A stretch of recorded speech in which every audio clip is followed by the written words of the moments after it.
እግዚአብሔር ይመስገን። እንዴት ነህ? አላህ እንዴት ነው? በኢትዮጵያ ቆንጆ ነው። ብዙ ጊዜ መሰለኝ እዛ ያለው አትመለስም? እሺ እኔ በዚች ይሆናል ጊዜው እንኳን አልበዛም። ዳኒ እንዴት ነው? ደህና ነው? ዳኒ በጣም ደህና ነው። እንዴት ነው ግን? በጣም ስሜታዊ ነው እኮ የመጀመሪያ በጣም አዝኛ ነበር። ድምጽ ታፍኗል።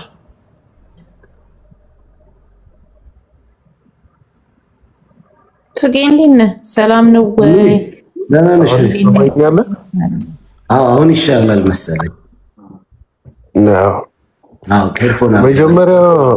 መጀመሪያ ታሪኩን ስሰማው ባንተ ነው ያየሁት። ያንተን ፎሎ ምናምን ስለማደርግ ሁሌ እከታተልሃለሁ እና በጣም አዝኜ ነበር። ሁኔታው ምናምን ሳይ ምን አይነት ሁኔታ እንዳለ በቃ በጣም ያሳዝናል። እና ከዛ በቃ አሁን በመጨረሻው ላይ ያየሁት ግን በጣም ነው የተናደድኩ። ምክንያቱም ነገሮች በሙሉ በጣም ግራም ያጋቡም በቃ የሆነ የማይታመን ነገር ነው፣ ውሸት የተሞላበት እንደዛ አይነት ነው ስሜቱ የሚሰማኝ ማለት ነው። ያው እንግዲህ ሰው ልጅ ሁሉም በየራሱ ስሜት አይደለም የሚያጣምጠው። በሱ ላይ ዲስከስ አናደርግም ብዙ፣ ምክንያቱም ሞር ዲቴል በገባን ቁጥር ከዳኒ በላይ የምንጎዳቸው ሌሎች ወገኖች ይሆናልና አንድ እሱ ነው። ሁለት ደግሞ ስደት በየፊናው በየቅሉ የተለያየ ነው። ስደትን በዚህ ነው እንዲህ ነው ብሎ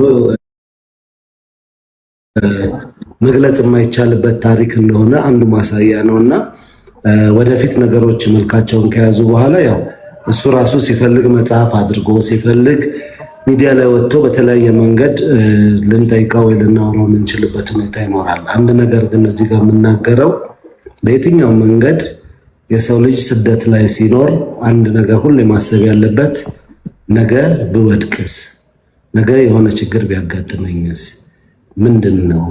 ሁልጊዜ ሰው ላይ ተንተርሶ መኖር፣ ሁልጊዜ በምንኖርበት ሀገር ሲስተም ብቻ ማን አለብኝ ብለን የራሳችንን ብቻ እምቡር እያልን መጨረሻ ላይ ችግሮች ሲመጡ በየትኛው መንገድ ችግሮች ሊገጥሙን ይችላሉ። እዛ ቦታ ላይ ማሳያ አንዱ ትልቅ ነገር ነውና እኔ አሁን ዲቴል ገብቼ ጃጅመንት የማደርግበት ሁኔታ አይደለም። አንድ ምክንያቱም ከመጀመሪያውም ተናግሬያለሁ። ጊዜ ያጋጠመውን ችግር ሀውቶ እንዴት ነው ማገዝ የሚቻለው የመጀመሪያው ነው። ሁለተኛው ከዛ በኋላ ያለው ደግሞ ታሪኩ ማካፈልን በታሪኩ ላይ ደግሞ ተንተርሶ በዚህ ጉዳይ በታግዙኝ የኢትዮጵያ ሕዝብ ብሎ እሱ ራሱ የጠየቀው ነው። በጠየቀው ልክ ደግሞ ሰው ይጠይቃልና ምንም ነገር ይሄን አርጉልኝ ከተባለ የሰው ልጅ ይጠይቃልና ለዛ ጥያቄው ነው አውቶማቲካሊ አይሆነው። ያም የሆነው ደግሞ እንግዲህ ያው ቲክቶክ ላይ ሳይሆን ዩቲዩብ ላይ ስለሆነ ያንን እዛው ጋር ፎር ፊውቸር ይጨርስ ብዬ ነው የማስበው። እኛ ግን እንደ ሰው አንድ የማይቆጨን ነገር አለ። ቢያንስ ዳኒን ዛሬ አይዞ ብለናል።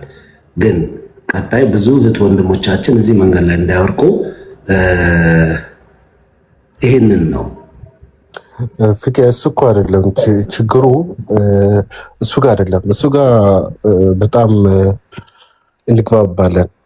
እሱ ጋር ይሄን አይደለም የሚያጋጨነን። ማለት ለምን ይዋሻል ነው በቃ። እውነቱን ተናግሮ ከዛ በቃ ያን ነገር በቃ ሆኗል፣ ግን በቃ ሳላውቅ ጊዜው በነበረው ሰዓት በቃ አልበሰልኩም፣ ምናልባት ሳላውቅ አድርጌ ይሆናል እንዲህ ብሎ በቃ ቢናገር የሆነ ህብረተሰቡ በጣም ያዝብ ነበረ እንጂ ሰውን ለምን ረዳው ወይም ሰው እንደዚህ መውደቅ የለበትም ምናምን ነው።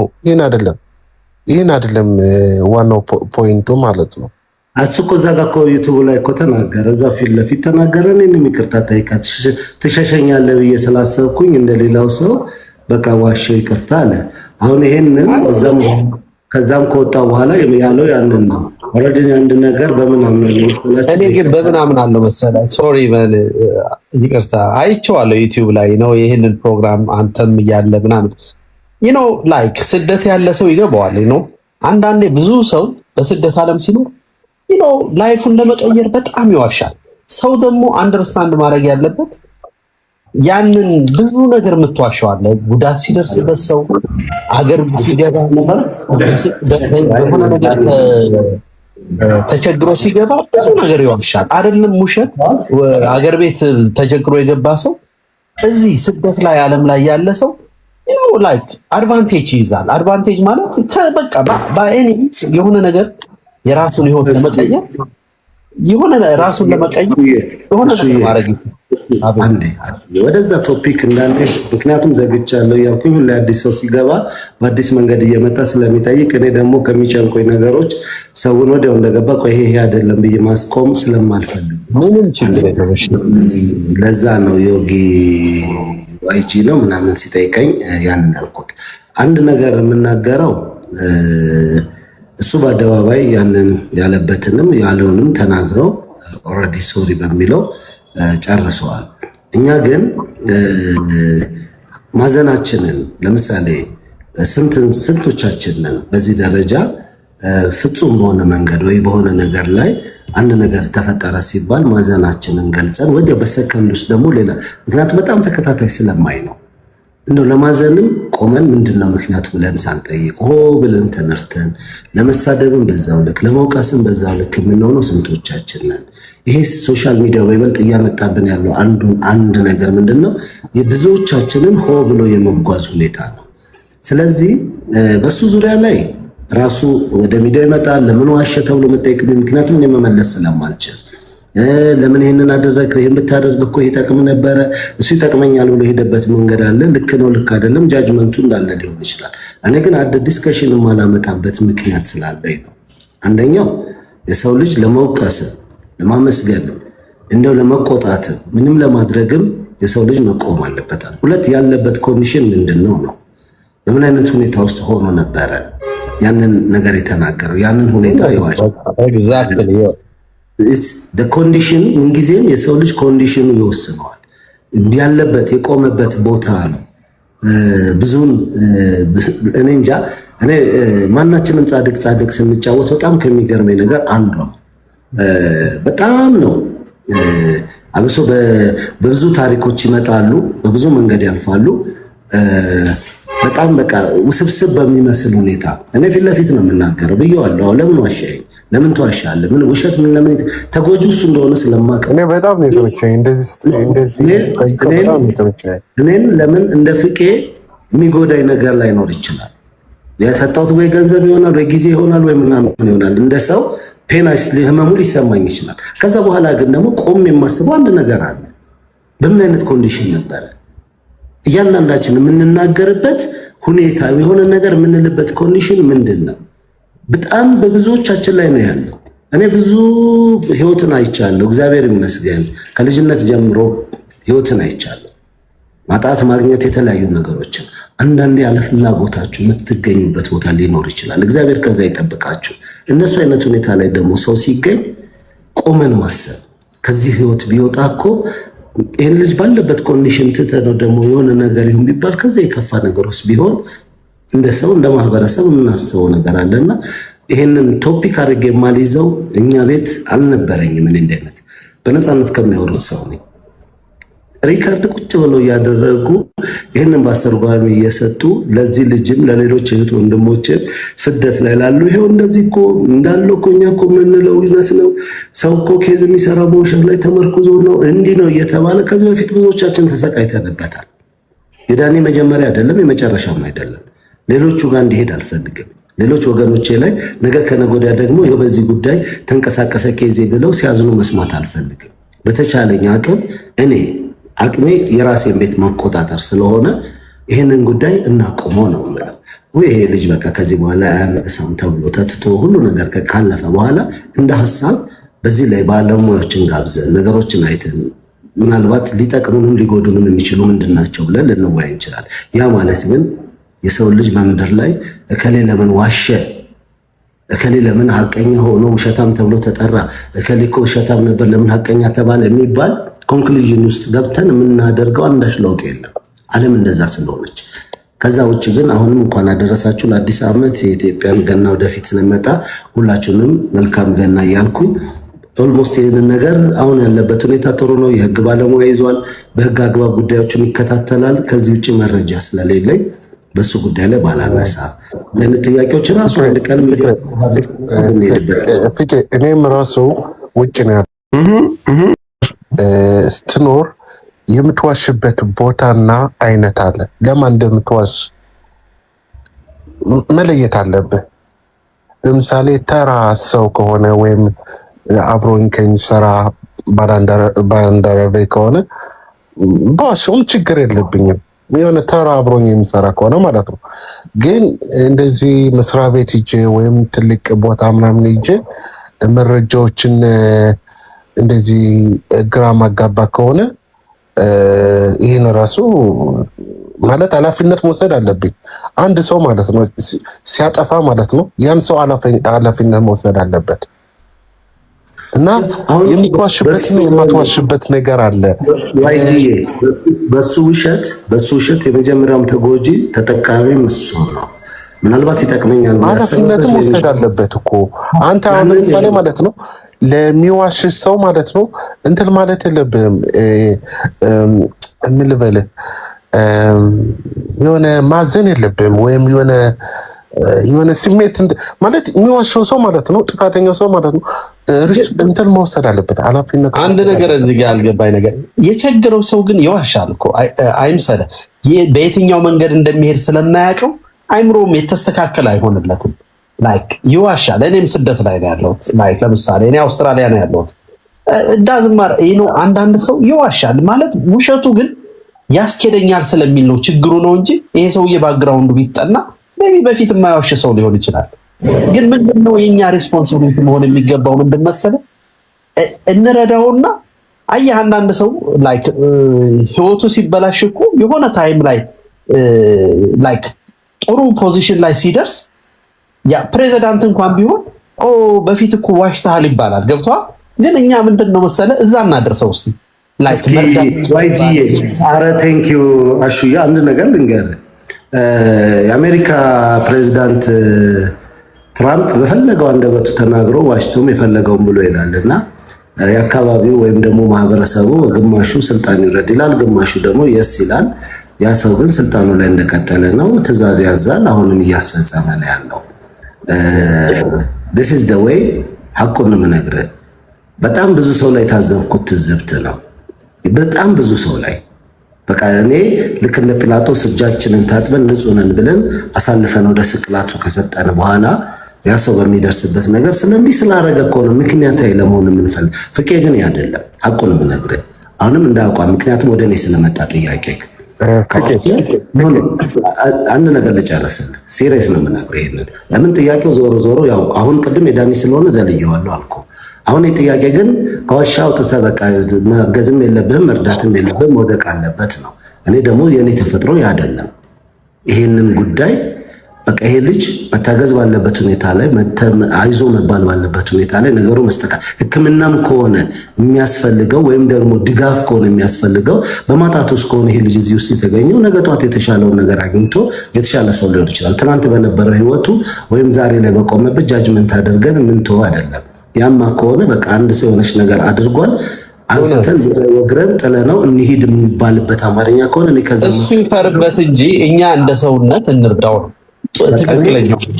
እኔ አሁንም ቢሆን የምናገረው ይሄ ልጅ ውጤቱ ያማረ እንዲሆን የተስተካከለ እንዲሆን ነገሮቹ ያማሩ እንዲሆኑ መብቱን እንዲያገኝ በነገሮች ውስጥ የተሻለ እንዲሆን ምንም አይነት ሁኔታዎች ዛሬ የሚዋሽ እኔ ከእናንተ ጋር ከሱ ጋር ምንም ችግር አሁን ከዚህ ሀሳብ ጋር በሀሳቡ ላይ ነው የምንወያየው። እዚህ ጋር ምንም ችግር የለብኝም እኔ ማለት ነው። ስለዚህ ያ ከሆነ ምንድን ከዚህ ጋር አይደለም ችግሩ።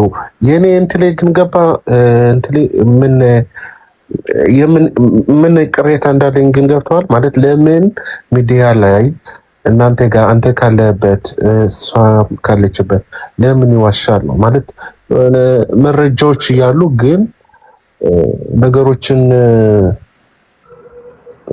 ማለት እኔ አንድ ነገር እዚህ ላይ ልመልስ በእናትህ አንዴ ወንድሞች አንድ ነገር ልንገር። አንድ ሰው ሚዲያ ላይ ሲቀርብ አንዴ ተናግሮ የሚጠፋ ነው የሚመስለው። ከዛ ሚዲያ ወጥቶ በእርዳታ ውስጥ የሚቀመጥ ነው የሚመስለው። እና አንዳንዴ ሚዲያ ማለት በቃ የሚቀጥል ነገር ነው። ላይክ ኪፕ ጎይንግ ያረግብሃል። አንድ ነገር ሰርች ሲያረጉበት ይሄ ሰው ዋሽተሃል እንትን ብለሃል ሲሉት ወደኋላ ለመመለስ እንዴት የዚህ ሚሊዮን ህዝብ መዋሸት ዋሸው ሊል ይችላል? ገብቷል? አንዳንዴ በቃ በእንትን ያልፈዋል። ገብቷል? በቃ አይ ትክክል ነኝ በሚል ታልፈዋል። እና አንደርስታንድ ካደረግነው እኛ ከዚህ በኋላ እንደማዋሽ እርግጠኛ መሆን አለብን። እኔ ልንገርህ፣ በህይወታችን ስንኖር እኔ የሆነ ሚስቴክ አድርጌ ያውቃለሁ፣ ስደት ላይ ገብቼ ማለት ነው።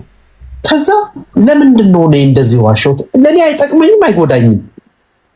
ኔክስት ግን እኔ ሁለተኛ በህይወቴ ላይ ውሸት የማይጠቅመኝ ውሸት መዋሸት አይፈልግም። ለምን? የሚጠቅመኝ ስላልሆነ መዋሸት የለብኝም ብዬ በዚህ ኮንቲኒው አደርጋለሁ። ይሄም ሰውዬ ሚዲያ ላይ ስለወጣ ነው እንጂ ኤኒዋን ማንኛውም ሰው ዋሽቶ ነው ወደ መስመር የሚመጣው። ከዚህ በኋላ መዋሸት የለብኝም የሚለው እንጂ ከመሬት ተነስቶ እኔ ውሸታኝ ዘሆል ላይፌ እኔ ውሸት የሚባል ነገር አልዋሸሁም የሚል ሰው ግን አይመጣም። እርግጠኛ ነኝ። ግን ውሸት ዋሽቶ ከዛ በኋላ እንቋጫትና ወደ ሌላ ቶፒክ እንሂድ። አንድ ነገር ሻማፒ ነው ለኔ ማንኛውም በስደት የተሰቃየ ሰው ስለማት እንዲረዳው ሲኖር ዋይጂ አንደርስታንድ እንድታደርግ ወይም እንድትረዳን የምንፈልገው እኔ እንደ ፍቄ የምነግርህ አንድ ነገር በህይወት ለራስህ ቁጭ በልና ቤት ላይ ከራስህ ጋር ምናልባት ሙስሊምም ከሆንክ ክርስቲያንም ከሆንክ በራስህ በሃይማኖት ቁጭ በልና መጀመሪያ ፈጣሪ ብለህ ወይ ቁርአንን ወይ መጽሐፍ ቅዱስን ያዝና ቁጭ በልና በዚህ ምድር ላይ እኔ ዋሽቼ አውቃለሁ ብለህ ራስህን ጠይቅ። ፐብሊክ ላይሆን ይችላል፣ ከራስህ ጋር ነው። በፈለግከው መንገድ በላይ የመጀመሪያ ጥያቄ ያ ነው። ከዛ ውስጥ ንጹህ ሆነ በዛች ነገር ላይ ምንም ነገር አድርገህ የማታውቅ ሰው ከሆንክ this is the way አንተ በራስ መንገድ ያንን ልታስበው እንደ ሐሳብ ነው። አሁን ይሄን በዳኒ ጉዳይ ብቻ አይደለም፣ በማንኛውም እኔ ብዙ ጊዜ ለራሴ የምሰጠው ጃጅመንት ምንድነው? እኔ ማን ነኝ ነው። ፈራሽ ነኝ፣ ወዳቂ ነኝ። ከደቂቃ በኋላ ምን እንደምሆን አላውቀውም። በፈለግከው ህይወት ውስጥ ጥራኝ፣ በፈለግከው ቦታ ላይ ጥራኝ። የራሴ ጎዶሎ ሺህ ነገሮች አሉ። እኔ ማን ነኝ ነው የመጀመሪያው። አዎ ፐብሊክ ላይ ሲወጣ መረጃዎች ሲመጡ ክፍተቶች አሉባቸው። እነዚህ ስህተት አምጥተዋል ተብሎ እንደ ጋዜጠኛም የተጠየቀበትን የሄደበትን መንገድ አንደርስታንድ አለመደረጉ ትንሽ ዲስአፖይንት ያደርጋል። ለምንድን ነው ብሎ ቢባል እዛ ጋር ጋዜጠኛ ማንም ሰው የጠየቀችበት መሲም የጠየቀችበት መንገድ እኔም ሾክ የሆንኩበት መንገድ ምናምን ራሱን ችሎ የሚወራረስ ከሚዲያ ከኤቲክስ ጋር ሊኖር ቢችልም በሐቅና በሐቅ ግን እኔ እውነት ይዣለሁ ሰው ሲል በዛ ደረጃ የሚሄድ ነው። የዳኒ ውሸት ፈርዘር ሄዶ ወይም አልፎ የሚጎዳው አሊያም ደግሞ በሱ ውሸት ምክንያት አገር የምትጠፋ ቢሆን ሰዎች የሚሞቱ ቢሆን ሌላ ሰው የሚጎዳ ሆኖ በዚህ ደረጃ የሱ ውሸት ሰርፕራይዝ አድርጎን ወይም ብለን ብንጮ አይደንቀኝም። በጣም እየተገረምኩ ያለሁት የዳኒ ውሸት ወይም ደግሞ ዳኒ ዛጋ የተናገረበት ሞቲቭ የሚጎዳው ራሱን ብቻ ነው። ቢስተካከልለት የሚስተካከለው ለራሱ ነው፣ ቢጠፋበት የሚጠፋው ለራሱ ነው። ሰዎች ሚዛን ላይ ያስቀምጠው ምናልባት የዋሸው ገንዘብ ለማግኘት ሆኖ ያንን እድል አጥቶታል ብትለኝ፣ አዎ አጥቶታል። 2.8 ሚሊዮን የተሰበሰበ ብር ሉዝ አድርጓል። ማለትም ምንም ታሪኩን በፈለገው መንገድ በሐቅ ይዞት ቢመጣ በዛች ቦታ ላይ ያ ክፍተት ባይኖር እንደዚህ ነው ቢል ነው። ሌላኛው መንገድ አለ። በሌላ ወገን ጋር መጥቶ ዳኒ ጋር እንደ ክስ ቀርቦበት ያለው ላይ 100% እውነት ነው። 100% መረጋገጫዎች አሉን። አያችሁ፣ ለዛ ነው እዛ መርምረን ቁጭ ብለን እያንዳንዱን ነገር አጣርተን በማናደርገው ነገር ላይ በሆነች ነገር ላይ ስንሰማ ብቻ ወይም ደግሞ የሆነች ነገር ስንሰማ በዛች ስሜት ውስጥ ስንሆን ብቻ የሚመጣ ነው።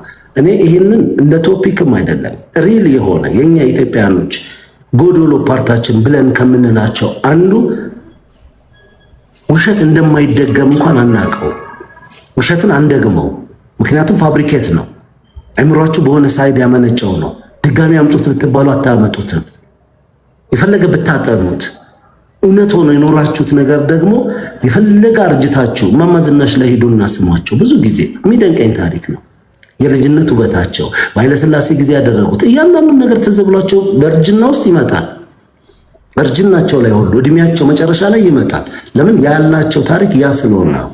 ስለዚህ ሰው ለምን ይሄን አደረገ ብለን ወይም ለምን ይሄን ሆነ ብለን ዲስከሽን ውስጥ የምንገባ ከሆነ እኛ በየትኛው ወንበር ተቀምጠን ነው?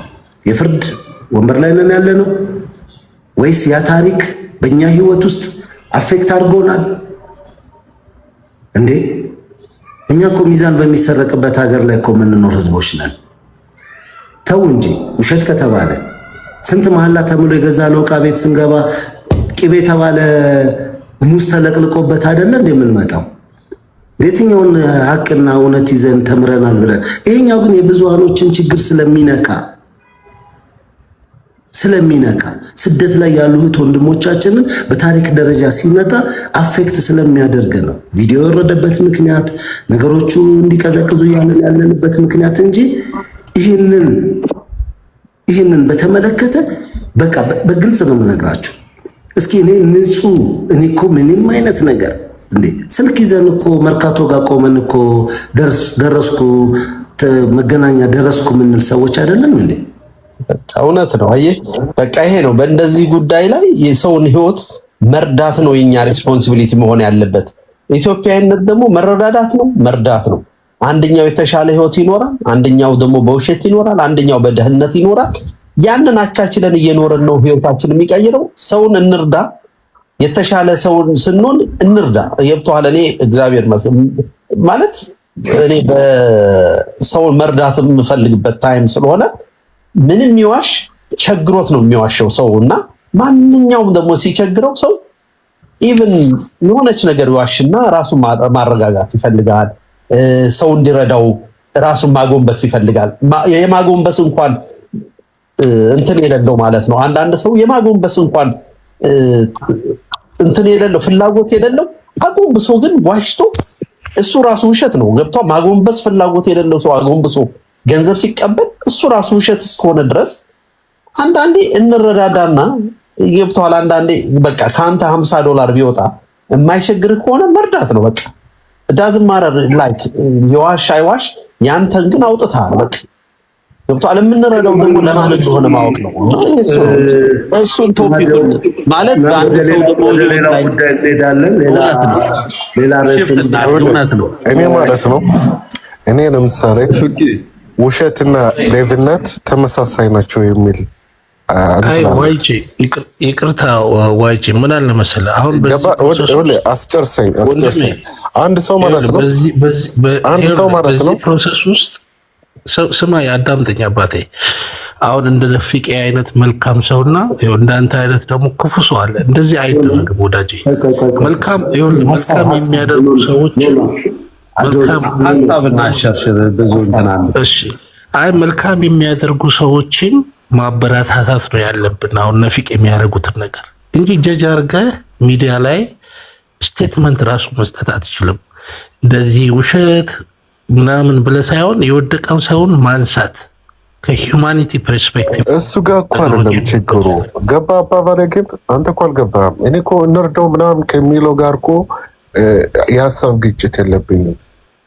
አይ በተደጋጋሚ ውሸት ብለህ የሆነ ይህ ውሸት ብቻ አይደለም እኮ የሆነ ይህ ክህደት አይነት ስሜት ነው እዛ ጋር አይደለም። አንተ እንደ ኢትዮጵያዊ ራሱ ይኸውልህ ፊቄ የሚያደርገውን ነገር ማበረታታት ነው ያለብን። ከፍቄ ጋር አይደለም የኔ እንትን እኔ ከሰው ጋር አሁን አንተ እያልክ ያለኸው ውሸት የሚዋሸው ለምን ትረዳል አትበል። ስቴትመንት አትስጥ። ጀጅ ማድረግ አንችልም፣ ሰዎች ነን። ቅድም ጥሩ ነገር ብሏል ፊቄ። እስኪ ራስህን ይኸውና ያላሸበትን ቀን አስታውስና ለራስህ ንገረው። ትልቅ ነገር ነው ፊቄ እና እባክህ አመሰግናለሁ ስላስገባኝ። ይቅርታ ፊቄ፣ እኔ አንተ በጣም መልካም ሰው ነህ። ብዙ ሰዎችን ስትረዳ ይቻለሁ። እውነት ሳልናገር ማለፍ ስለማልፈልግ ነው። በጣም ብዙ ጊዜ አይሃለሁ። ስፔሻሊ የወደቁ ሰዎች ላይ በጣም ትኩረት ታደርጋለህና የዳኒም ታሪክ ከዚህ ብዙ አይለይም። የተወሰነ ኮምፕሊኬሽን ቢኖረውም ግን ያ ሁሉ ችግር ሲመጣ ፈርጥጠህ አለመጥፋትህ፣ ከጎኑ መቆምህ በጣም ምን ያህል ሂውማኒቲ የሚሰማህ ሰው፣ በቃ ለሰው ውድቀት የምትጠነቀቅ ሰው መሆንን አይቼበታለሁ። በጣም ጠንቃቃ ነህ። ለሰው አሚሮ ተጠንቅቀሃል። ይሄ ልጅ አንተ ከጎኑ ባትቆምለት ኖሮ እውነት ምን እንደሚሆን ማለት በዛ ሰዓት ያ ሁሉ ሲረባረብበት ደንግጦ ሌላም ነገር ሊሆን ይችል ነበርና ይሄንን አንተን ሳላመሰግን አላልፍም። በጣም ጥሩ ነገር ነው ያደረከው። እንዲነሳ ተመልሶ ወደ ራሱ እንዲመለስ ሰው እንዲሆን የምታረገው ጥረት በጣም የሚደገፍ ነው። ይሄንን ጥረትን እኔ አበረታታለሁ። ሁሉም ሰው በርታ ይላል። ግን ደግሞ በሌላ ሳይዱ እሱን ካነሳው በኋላ ሰው ከሆነ በኋላ ወደ ራሱ ከተመለሰ በኋላ በሱ የተጎዳች ደግሞ ሴት አለች። ማንም እንደዚህ እንዳንተ የዛን ሰዓት ሚዲያ ላይ ወጣ ከጎኗ የሚቆምላት ሰው አልነበረም። ልጅቷ አፈር ልሳን የተነሳችው ታሪኩን አይተሃዋልና እሱ እድለኛ ነው። ቢያንስ አንተ ቆምክለት። ምንም እንኳን እየዋሸ ቢሆን ምንም እንኳን ችግር ቢኖርበትም አንድ ሰው አግኝቷል አንተን።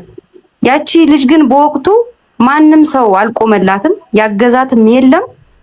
አፈር ልሳ ተነስታ እስቲል ግን እንደዚህ ነበር እንዲሆኝ እያለች እና እሷንም ሞራሊ ራሱ እሱን ካስተካከልከው በኋላ ይቅርታም ጠይቆ እሷም ራሱ በሞራል የምትደገፍበትን ለምን በጣም ጎድቷታል። አለመውሰዱ አይደለም የጎዳት ከሀገር እንድትወጣ ከኢትዮጵያ ሰው ለመውጣት ምን ያህል ዋጋ እንደሚከፍል ታውቃለህ። ወደ ፈለግሽበት ሀገር ሂጂ ብሎ መልቀቅ ይችል ነበር ሪሌሽንሺፑን ለማቋረጥ። ግን ወደ ኢትዮጵያ ተመለሽ ማለት ይሄ ሌላ በደል ነውና ይሄንን እሷም ላይ ብትሰራበት እሱን ካነሳ በኋላ አንድ ነገር ብቻ ልንገርሽና አንደርስታንድ ካደረግሽን በዛ እንሄዳለን። በመጀመሪያ ደረጃ ሚዲያም ከመውጣቷ በፊት ዳኒ መጀመሪያ መጥቶ ምንም አይነት የገና ስጦታ ለአንድ ቀን ነው ለዳኒ የተሰጠው። በነገራችን ላይ ማንም ሰው እርዳታ ቁጭ ብሎ አልተሰበሰበለትም። ሀቁን የምነግራችሁ ለምን ምክንያታዊ ስለነበርኩኝ። ከዛ በፊት ግን ከሁለት ቀን በኋላ እኔ ጋር መጥቶ ቪዲዮ ሰርቼ ያለበትን ከሆነ በኋላ አንድ ወዳጄ ደወለልኝ። የደወለልኝ ሰው ደግሞ ለማርታ ከ500 ሺህ ብር አካባቢ ለመኪናዋ ዲፖዚት አስይዤላታለሁ ነው ያለኝ። አስይዤላታለሁና ፍቄ ማርታ ላይ እንደዚህ ሆኖ ልጁ የቀረበበት መንገድ ይሄኛ የመጀመሪያው ኢንተርቪው ነው የምነግራችሁ። ለምን እኔ ጋር 2 ቀን ቆይቷል እዚህና 3 ቀን በኋላ ነው ኦልሬዲ ገና ስጦታ ለአንድ ቀን ብለን ሪፖርት ተደርጎ ስልክ ቲክቶክ የተዘጋው። ከዛ በኋላ ግን የሆነው እስኪ ማርታን ላገናኘኝና ላስታርቃቸው፣ ግድ የለ ምን እንደተፈጠረ እኔም አላውቅም፣ ስለ ዳኒ ምንም የማውቀው መረጃ የለኝም እስኪ ብዬ ጠየቅኩት። እሱ ከመደወሉ ቢያንስ 1 ሰዓት በፊት ወይ 2 ሰዓት በፊት ሌላ ዩቱቡን ሰዎች ሼር አደረጉልኝ። በጣም የኔ ወዳጆች የሆኑ ለፍቄ እሱ ነው የጠየቀው እስኪ አሉ። ትዝ ሲለኝ ዩቱቡን ከዚህ በፊት ቀርቦ ሁለተኛ ነው ምናምን ቀርቦ ከዛ በኋላ አልቀጠልኩም እንጂ አይቼዋለሁና ጠየቅኩትኛው አለኝ። በሱ ምክንያት ነግሮኝ አረ ተገናኝተን እናውቃለን ለፍቄ እዚህ ከመጣሁ እኮ አግኝቻታለሁ፣ እኛ እኮ ይቅርታ ተባብለን ሂሳብ ተሰርቶ ጨርሰናል። ይሄን ቃል በቃል ነው የምናገረው፣ ጨርሰናል። ከዛ ያ ወዳጄ እንትን ሲል ስጠኝ ስልኳን ስለው አይ ካገኛት ይገላታል አለኝ። አሁን በምን አይነት ሁኔታ ያለበት ሁኔታ ከባድ ነው። እስኪ ላናግራትና እኔም ባለው ሌላ ህግም ሰው አለበት ቁጭ ብሎ ችግራቸው ምን እንደሆነ ያለበትም ነገር ካለ እንባ ሊኖርብህ ይችላል እያልኩት ስለነበረ ቢያንስ ይሄ ነገር ከእንባ ጋር ከተያዘ ገንዘብን ቢሰበሰብ ዋጋ የለውም፣ አይምሮም ጋር ሁሉም ጋር መሰራት የሚችለው በዛ ነውና ብዬ ማርታን አስገባት። እንግዲህ እየሰማችኝም ከሆነ አሁንም ገስት መግባት ትችላለች፣ ቤቴ ክፍት ነው። ያኔም ትምጣ ብያለሁ። ገባች። 3ኛ ሆና ጠየኳት። እንዲህ ነው ስትል ግን ማርታ ቁጭ ብላችሁ ልትነጋገሩ፣ አይ ኦኬ ግን ከመጣ አላገኘሽውም ያልኳት የመጀመሪያ ጥያቄ።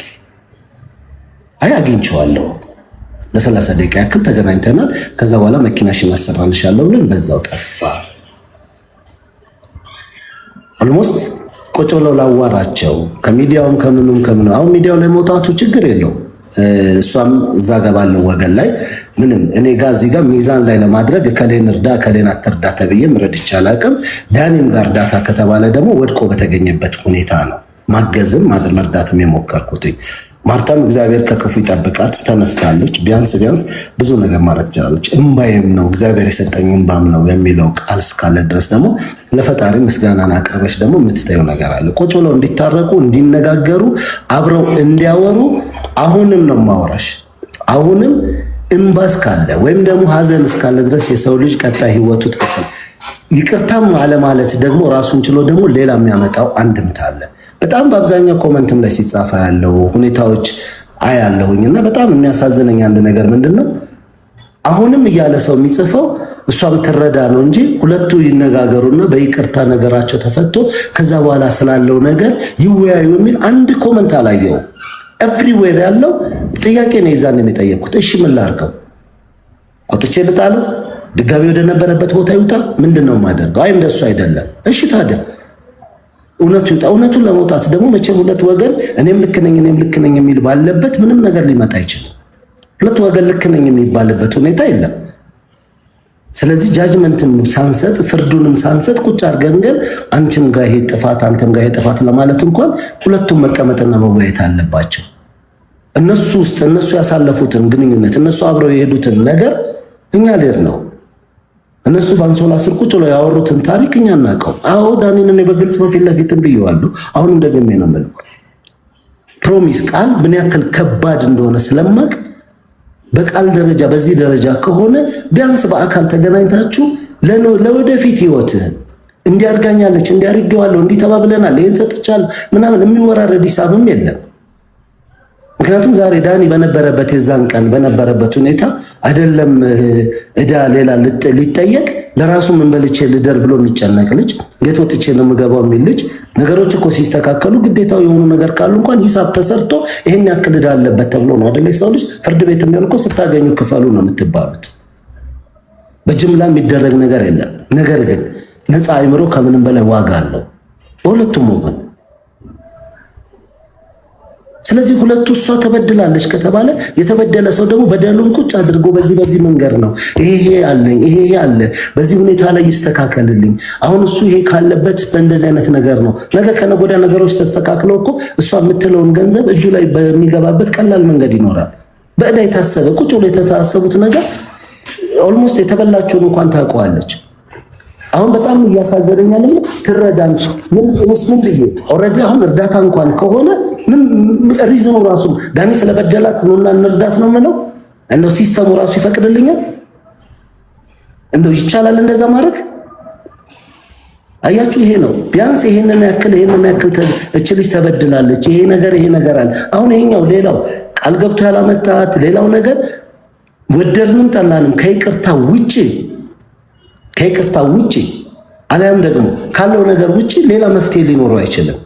እኔ በአብዛኛው ፍቄ ሳይኮል እኔ እኮ አሁን ዳኒን ወደ ነበረበት ወደ ቀልቡ መልሰው ሳይኮሎጂዋን እንኳን ትሪት ቢያደርጋት ለምሳሌ እኮ ገንዘቡን እሷ ፎርጊቭ ልታረገው ትችላለች ያለበትን ቢኖርበት እንኳን እሱ ካለበት ፖዚሽን ግን በቃ ተነጋግረው ሁለቱ አሚሮዋን ነፃ እንዲሆን በቃ ይቅርታ ይሄ እኔ ጥፋት ነው ይሄ አንቺ ጥፋት ነው። እሺ እኔ እናንተ አንድ ነገር ላድርግ እኔ እናንተ ይሄንን ኃላፊነት በማርታ በኩል ያለው ላንቺ ድልስትሽ ተነጋገሪና አደ ግሩፕ የሚሆን እንደ ወዳጅም እንደ ጓደኛም ተነጋገሩና ይሄንን ነው። እኔ አሁን በአጋጣሚ ሆኖ ዳኒ በአጋጣሚ እኔ ጋር ነው ያለው። ይሄንን እንፍታ። ሌሎች ከታችም የምትጽፉት ክሬም ምናምን እኔ የማውቀው ታሪክ የለም። ካለ የዚህ አይነት ችግሮች ካሉ ያ ልጅ አሁን ከሀገር ወጥቷል። ኢትዮጵያ ውስጥ መግ ያለበት ነው። መረጃ እስካለ ማስረጃ እስካለ ድረስ የሰው ልጅ ሊጠየቅ ግድ ነው። በደል ካለ በደል ላይ ጥያቄ አለ። አሁንም ግራ የሚገባኝ ነገር አንድ ነገር ኦልሞስት ኃላፊነት የሚወስድ ሰው የለም። ይሄንን እናርግ ሲባል በምን አይነት መንገድ ነው የሚሆነው?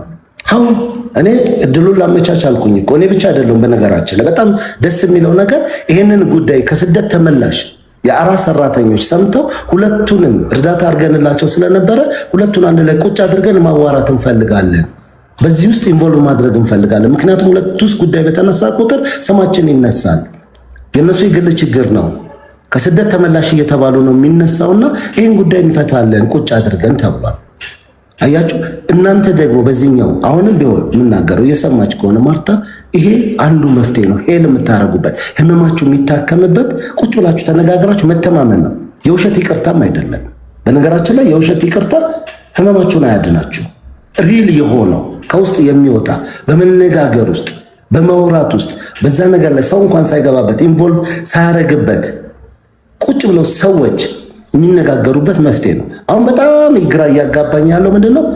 በጣም ብዙ ሰው ምን እንደሆነ እንኳን ታሪኩ ቁጭ ብሎ እንኳን አይሰማም። የሆነ ቦታ ሲወራ ሰምቼ ነው ይሄን ያልኩት የሚል ነው። እኔ እኮ እንዲመስሉኝ ነው የሚል ነው። እኔ እድል ሰጥቼ ለብዙ ሰዎች አውርቻለሁ። ማንም ሰው መጎዳት የለበት። ግን ማንም ሰው ዝም ብሎ ተነስቶ መጥቶ ያንዳንዱ ጥያቄ ስላለኝ ነው ኖርዌይ ምድር ላይ ዛሬም ከስደት ወጥተን የሴት ልጅ አይደለም መደፈር ሰውነቷን እንዲመንካት በማይቻልበት ያለ ፍላጎቷ ቆሞ ማውራት በማይቻልበት እንግዲህ እንግላንድ ላይ ታቸዋል አይደለም በማይቻልበት ሁኔታ የሰው ልጅ እንዲህ ተደርግ ያለው ሲለኝ ያመኛል። እንዴት ሰው አልነበረም? ዛሬ እዛ ያላችሁ አበሾች በእነዚህ ልጆች ላይ ገብታችሁ የምትናገሩ ስለ ሁኔታው የምታስረዱ ሰዎች ይህን ታሪክ ዛሬ ነው የሰማችሁት? ያኔ እዛ ያለ እንዲህ ተደርጋለች ከለ ይሄ እንደዚህ ሆኗል ሲባል ኖ ይሄን ማድረግ ማንም ሰው አይችልም። ፖሊስም ቢሆን አይደለም ፖሊስ ጠቅላይ ሚኒስትሩ ቢሆን አይችልም። እንደማይቻል እንዴት ነው የማትናገሩት? እነዛን ሰዎች አበረታታችሁ ወደ ህግ ያልወሰዳችሁት ለምንድን ነው? one of them አንዱ እናንተ ናችሁ ማለት እኮ ነው። እሱ ጥፋቱን አጥፍቶት ቢሆን እነዛን ልጆች ሀይድ አድርጋችሁ ዝም በሉ ብላችሁ ካስቀመጣችሁ ተጠያቂ ናችሁ። የማርታን ጉዳይ ከራሱ ጋር ቁጭ እያወርቻለሁ። ለራሱ የሰጠሁት መልስ ይሄንን ነው። ቁጭ ብላችሁ በአካል ይቅርታ ልትጠያየቁ ወረቀት ስለሌለች ተደፈር የሚል ህግ የለም። አየሽ፣ ይሄ ነው ችግሩ። አለማሰብ እንደውም ወረቀቷን ማግኛ መንገድ ነው የሚሆናት። ተደፍራ አይደለም አላግባብ ንግግር ተደርጎባት የሆነ ነገር ካለ ያቺ ሴት በመንገድ ስመጣ ተደፈርኩ ተብሎ እኮ ኬስ ተሰርቶ እኮ ወረቀት ይሰጣል። አያችሁ፣ ይሄንን ነው ሞኝ አታድርጉ። አንዳንድ ጊዜ የሆነ ሚዛናዊ ሆነን ቆመን ቆዩ እስኪ እነዚህን ነገሮች እናስተካከል እንኳን ሲባል ይሄንን ነገር እንኳን ለማውራት እድል አትሰጡም። አንዴ የሆነ ወደቀ ሚስ ለዛ ነው አያችሁ፣ አንዳንዴ እውነት እንኳን የተበደለ ሰው ቢኖር ተከታታይ ወንጀላዎች አብሮ በማሳለፍ ውስጥ የመጡ የማይሆኑ ነገሮች ሲደራረቡ መቀበል ሲያው ልጅ ያቀተውና ካይምሮ ውጭ የሆነና ይተዋል። የሁለቱ ጉዳይ የሀገር ጉዳይ አይደለም፣ የግለሰቦች ጉዳይ ነው። ሁለት ባለትዳሮች አንድ ላይ ሁለት ጓደኛማቾች አንድ ላይ ያሳለፉት ታሪክ ነው። በዛ ውስጥ መካካዱ አለ። በጣም ብዙ ጓደኛማቾች ተካክደዋል። ምን ብርቅም አይደለም። እህትና ወንድም እየተካካደ ነው፣ እናትና አባት ነገር ግን ቁጭ ብሎ እውነት ባለበት ሁኔታ ላይ መፍትሄ ለማምጣት መሞከር ያ ነው። አይ ማንም አረዳትም ነበር ለምትይኝ ላፍ እንዴ ኦልሞስት እኮ የኔ ደወለልኝ ልጅ እኮ 500 ሺህ ብር እኔ ከራሴ ከኪሴ አውጥቼ ዲፖዚት አድርጌላት ዛሬ ያለችው መኪና እየነዳች ያለችው በዛ ነው ብሎኛል። ለቢያንስ ባላንስ ነው። ምንድነው ዳኒ የተደረገለት አንዳች ነገር የለም። ኦልሬዲ በጣት የሚቆጠሩ ከሌ ብዬ የምጠራቸው ወዳጆች በጣም 10 ምናምን የሚሆኑ ሰዎች የገና ስጦታ ነው የሰጡት። የማርታ ሚዲያ ላይ ከወጣች በኋላ የሰሙ ጓደኞቼ ደግሞ 13 ሆነ የሰበሰቡትን 2.8 ሚሊዮን ብር ተመላሽ አድርገው በትነውታል። ምክንያቱም እንዲህ አይነት ነገር መኖሩን ስላላወቅን ነው። በቃ አየሽ፣ ይሄ ነው ሪያሊቲውን። ቁጭ ብለን እንኳን እናውራ ቢባል አንደኛው በአንደኛው አንደኛው በሌላኛው ነው የሚካሄደው። እንደዛ አይደለም መሆን ያለበት። ይቅርታ በሮንግ አትረዳኝ። እኔ አሁን የማርታን ያው ሚዲያ ላይ ወጥ ማርታን በግል አላቃትም። ሚዲያ ላይ ነው ማቃት፣ በግል አላውቃትም። ግን ምንድነው ሙሉ አይደለም። አዎ የሱን ሚዲያ ላይ ስለመጣ ይታወቃል። አሁን የሷ የረዳትም ሰው ሚዲያ ላይ አልመጣም፣ እሷም ተረዳው ብላ ሚዲያ ላይ አልመጣችም። የገንዘብ እርዳታ ብቻ አይደለም፣ በሪሌሽንሺፕ ደግሞ ብሬክአፕ ማንም ያደርጋል። እሱን አላልኩም እኔ ላይክ እንድትወጣ ምክንያት መሆኑ ገብቷል። ከዛ ለምን እንድትወጣ ገፋት አልኩ እንጂ በሱም ነው ይቅርታ መጠየቅ ያለበት እንጂ ስለተውኩሽ ስላላገባውሽ ተብሎ ይቅርታ መጠየቅም የለበትም፣ መብቱ ነው። ግን ከሀገር ከዛ ከአውሮፓ ለማስወጣት ለምን ምክንያት ሆናት? ይሄ በጣም ትንሽ ይከብዳል። አንተም ታውቀዋለህ። ከዛ ማስወጣት ከባድ ነው። እኔ አላውቅም። ወደምትሄጂበት ሂጂ ማለት ነው የነበረበት አልኩ እንጂ ይቅርታም የሚጠይቀው በሪሌሽንሺፕ አይደለም። እሱን እኮ ይኸውልሽ ሁለቱ ማይካካዱ ሰዎች ናቸው። ሁለቱ ቁጭ ብለው ካልተወያዩ ሶስተኛ ወገን አስቀምጠው ባለባቸው ነገር ላይ ይህንን ጉዳይ ካልተነጋገሩ እኛ ብቻ በምንሰጠው ጃጅመንት እኔ ዳኒን ወክዬ እዚህ ጋር መናገር አልችልም። ይሄ የግሉ ጉዳያቸው እስከሆነ ድረስ ማርታን ወክሎ ማንም ሰው መናገር አይችልም። እኔ በአብዛኛው ህመማችንን በሰዎች ችግር ላይ አሁን ለምሳሌ የወረቀት ጉዳይ ተነስቶ የስም ጉዳይ ተነስቶ ሚዲያ ላይ ሲወጣ የብዙዎቻችን ህመም ስለሆነ በአንድ ጊዜ ነው የገነፈልነው። እንዲህ አይነት ታሪኮች አደባባይ ያልወጡ ብዙ ታሪኮች ስላሉ ነው ቶሎ ብለን እዛ ስሜት ውስጥ የምንገባው። አይኖ ይገባኛል። ማንም ሰው በምንም አይነት መንገድ ሁኔታ በደል የሚባለው ሰው ልጅ በአይነቱ ሁሉ ይለያያል። እኮ በአይኑ በድሎኛል፣ በምግብ በድሎኛል፣ ቤት ስመጣ ገላምጦኛል ተብለን በጣም ሴንሲቲቭ የሆነ ማህበረሰቦች ነን። ከዛ አንጻር ብዙ ነገር አለ። ይሄንን አንቺ የምትሆኑ እኔ በትክክሉ ይህንን ጉዳይ አንስቼ ለምን የሚል ጥያቄ አንስቻለሁ። ራሱ ስለማዳምጥ አሁንም ላይቭ ላይ ስላለ ይሰማል። ይቅርታ ግን እሱ አሁን ግን ይሄ የግል ጉዳያቸው እስከሆነ ድረስ ማለት ነው። አሁን እሷን ወደ ሀገር ቤት ሂጂ ሲላት ያኔ የሆነን ፕሮግራም ኑሯቸው አውርተው ገብተዋል ወይ? አንደሬጅ የሆነች ሴት ብትሆን እንዴት ያረጋታል ነው? አይምሯን እንዴት ያታልላታል ሊሆን ይችላል። ይሄ ግን ፕራይቬት የራሳቸው የወሰኑት በፍቅር ላይ የወሰኑት ውሳኔ ነው። ኢቭን ኢትዮጵያ ውስጥ ገብታ እኮ ሲረዳኝ ነበር ብላለች እሷ። ልኮልኛል ከዛ በኋላ ነው የተወኝ። አንዳንዴ ፕራይቬት የሆነ ነገር ስለሆነ የግላቸውን ስለሆነ አሁን ምን አለ በስማ በለው የምናወራበት ጉዳይ ሲሆን that is the wrong way ይመጣል። ሚዲያም ላይ ያለው ቢብራራ ሁለቱ ቁጭ ብለው የሚፈቱትን ጉዳይ ይፍቱና ሁለቱ በአንድ ላይ ይቅርታም ካለባቸው መካሰስም ካለባቸው አይንሽ ላፈር አይነን መባባል ካለባቸው ከዛም በላይ ሚዲያ መውጣት ካለባቸው the way ያ የነሱ ነው። እንደ ፍቄ ኖር ቤተሰብ ወይም ደግሞ እንደኛ ግን አንድና አንድ ዳኒ ወድቋል፣ መነሳት ነበረበት። that is the way አድርገናል። ነገም ከነጎዳ ማርታም እግዚአብሔር ክፉን አያምጣባት፣ በፍጹም ቆማ የምትሄድ ልጅ ያድርጋት። ወድቃ አትታይ በምንም ነገር ላይ ከዚህ የተሻለ ህይወት ላይ ትገኝ። የብዙዎች አሁን ምንድነው ልክ ተርባ ተቸግራ ወይም እሱ በነበረበት ሁኔታ ላይ ወድቃ መታ ደግሞ እሷም ትረዳ አይነት ስሜት እንዳይሆንባችሁ ያንን የምናገረው ቢያንስ የደወለልኝ ወዳጄ 500,000 ብር ዲፖዚት አስይዤ መኪና ባዋጭ አድርጋ እንድትገዛ አድርጌያለሁ። ይሄ ያለ እንዲህ አይነት ነገሮች አሉ የሚለው ተነስቷል። ዛሬ የእርዳታ ጉዳይ ኢንክሉድድ ሆኖ የሚመጣበትም ምንም ምክንያቱ ስለማይታየኝ ለኔ አይታየኝም። ሁለቱ ተነጋግረው ባለው ነገር ላይ ተወያይተው የፈለገችው ቤት ላይ በፈለገችው ሁኔታ እኔም ጋር ብትመጣ ነው ጥያቄ አለኝ። ምንድነው ችግርሽ? አሁን ሰርተሽ መብላት አልቻልሽም? ዳኒ ሰርቶ መብላት ያልቻለበትን ነገር ነግሮኛል። ያ እንኳን ሆኖ እርዳታ የሚባለው ነገር አልተሰበሰበም። that is the way አያችሁ። ምክንያቱም የተወሰነ የገና ስጦታ ካገኘ ቢያንስ ይሄ ልጅ ቤቱን ከያዘ መስራት የሚችልበት ጤና ላይ ካለ አይምሮ ከተስተካከለ ሁሉ ነገር ሰላም ከሆነ ያን የራሱን ጉዳይ መሄድ ይችላል። ለመከሰስም እኮ ጤነኛ መሆን አለባችሁ። ነፍስ እንኳን ያጠፋ ሰው እኮ አይምሮ ትክክል አይደለም ከተባለ በማኑኤል ወረቀት ላይ ያንን መድኃኒቱ ይጨመርበት ዶዙ ነው እንጂ የሚባለው አይደል፣ ሌላ ነገር የለም። ቆመን አንዳንዴ ምንድነው ስንጠይቀው በጥያቄስ ደረጃ የሚመጣው ምንድነው? እኔ አሁን ጠየቅኩሽ፣ አንቺን ሐሳቡን ይዘሽው መጣሽ። ጥያቄ ጠየቅኩሽ፣ ኦኬ ወደ መፍትሄው እንምጣ። ማርታንም ማምጫትና ቁጭ ብለው እስኪ መወያየት በሚችሉበት ምን ነገር ያንን ጓዳጄንም ያልኩት ያንን ነው። እስኪ ቁጭ ብለው ቀድሜ ከሚዲያው በፊት ነው ይሄንን ያልኩት። አይ መፍትሄው ሚዲያ ላይ ነው ከተባለ ወደ ወይ ጎ መብት ነው። እኔ ማንም ሰው አልከለክልም። ሚዲያ ላይ ማንም ሰው መውጣት ይችላል። አይደለም እሷን ማርታን አይደለም ዳኒን አልከለክለው። 18 ዓመት አልፎታል። የሚጠቅመውን እነግረዋለሁ፣ የሚጎዳውን እነግረዋለሁ። እኔ በገባኝ ልክ አይ አንተ ሮንግ ነህ፣ እኔ ራሴ ካፓሲቲ ያለኝ የፈለኩትን ማድረግ እችላለሁ ካለ መብቱ ነው። ሲካሰሱ ሁለቱ አንዱ ሚዲያ ላይ አንዷ እየወጣች እንደፈለጉ የመሆን መብት አላቸው። እነሱ ያሳለፉትን ህይወት እኔ አይመለከተኝም። አልነበርኩም። አሁንም ወደፊትም ነው የምናገረው። ይሄንን አልነበርኩኝም። እሱ የላከልኝ መረጃ አለ። እባክህን እርዳኝ፣ ወድቄያለሁ፣ ተቸግሬያለሁ፣ በዓይኔ ያየሁት እውነት ነው። ያንን ያመንኩትን አድርጌያለሁ። ከዛ በላይ መጓዝ ያለብኝ ምናልባት ቢያንስ እኔ ወደ ኖርዌይ ተመልሼ ሲሄድ የዚህ ልጅ ጉዳይ ወደሚመለከተው የህግ አካል ሊቀርብ ይችላል። አያችሁ፣ ወደ መፍትሄው አንሄድም። ችግሩን ብቻ እናወራው ነው የምንባባለው። ኦልሞስት ከ2 ሳምንት በላይ ሆኖታል። ችግሩን እየማራን ቁጭ አለን እንጂ መፍትሄው እኔ ቢያንስ አንድ እርምጃ ይጃለሁ። ሁለቱ ቁጭ ብለው ይነጋገሩ የሚለውን ራሷ ማርታ በሰማችበት ሁኔታ ተናግሬያለሁ። ቁጭ ብለው ያወሩ ብያለሁ። እዳም ካለበት ተመዝግቦ ይቀመጥ።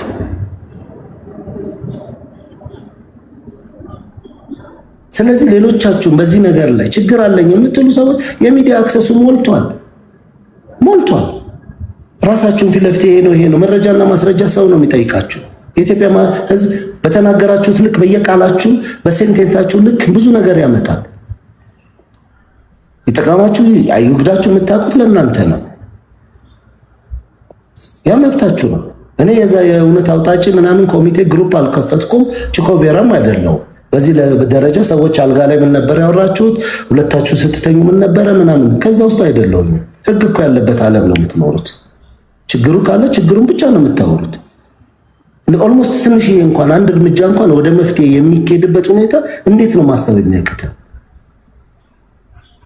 እንዴት ነው? አይ እንዲሆናለች። ኦኬ መፍትሄው ምንድነው? እንዲሆኗል ወድቋል ከተባለ እሺ እንዴት ነው የማነሳው? በምን አይነት መፍትሄ ነው መጓዘው ብለን መጠየቅ ያለብኝ። ኦልሞስት እንደሌላው ሰው በሆነ እኮ ነው የማደርገው። ምንድነው በየቀኑ የሄድኩ የተኛበት ጎዳና ላይ ቪዲዮ እየቀረስኩ እያመጣው ወይኔ ሲያሳዝን ይሄ ልጅ ወድቋል፣ በእንባ ምክንያት ነው የወደቀው፣ እንዲሆነ ነው እያልኩ እንድቀመጥ ነው የተፈለገው ወይስ አውጥቼ እንድጥለው ነው?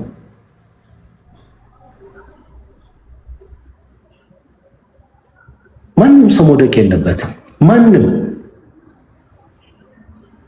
ነፍስ ያጠፋ ሰው እኮ ከእስር ቤት ሲወጣ እኮ የሚያርፍበት ከሌለው ወድቆ ብታገኙት የፈለገ በር እባካችሁ ርቦኛል ቢላችሁ ተበሳቅሎ ብታዩ ትሰጡታላችሁ። አትጨክኑበትም። በደል ትንሽ የለውም ትልቅ የለውም። በደል የተባሉ ነገሮች ሁሉ በደል ናቸው።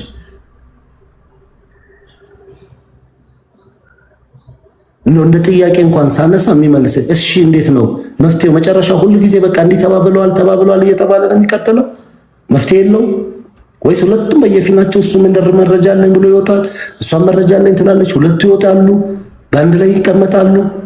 መፍትሄው እኮ ፍቄ፣ መፍትሄውማ ዳኒን መጀመሪያ በእግሩ እንዲቆም ከነበረበት ችግር እንዲወጣ መስራት ነው መፍትሄ የመጀመሪያው። ዳኒ በትክክል ከተስተካከለ ወደ ራሱ ከተመለሰ በኋላ እሷንም አነጋግረው በቃ ይቅርታ አድርጊለት፣ በድሎሽም ከሆነ በድላትም ከሆነ ተነጋገሩና በይቅርታ ፍቱ።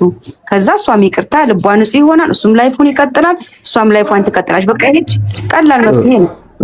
ፍቄ ወንድማችን እንግዲህ ምን መሰለህ፣ ትልቁን ሁሉንም ነገር ብለዋል፣ ግን ማስተዋላችን ተወስዷል።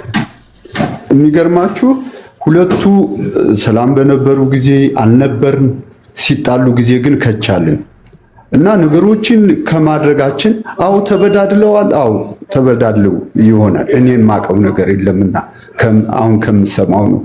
ግን ሰዎች ኃጢአትን እኮ አዲስ ኃጢአት እኮ አንፈጥርም እኮ ክሬት እኮ አናረግም። የነበረውን ወደፊት የሚሆነው በሙሉ እኛ ሰርተን የምናልፈው ልጆቻችን ሰርተውት የሚያልፉ ነው። ይሄ ሁሉ ይኖራል በህይወታችን።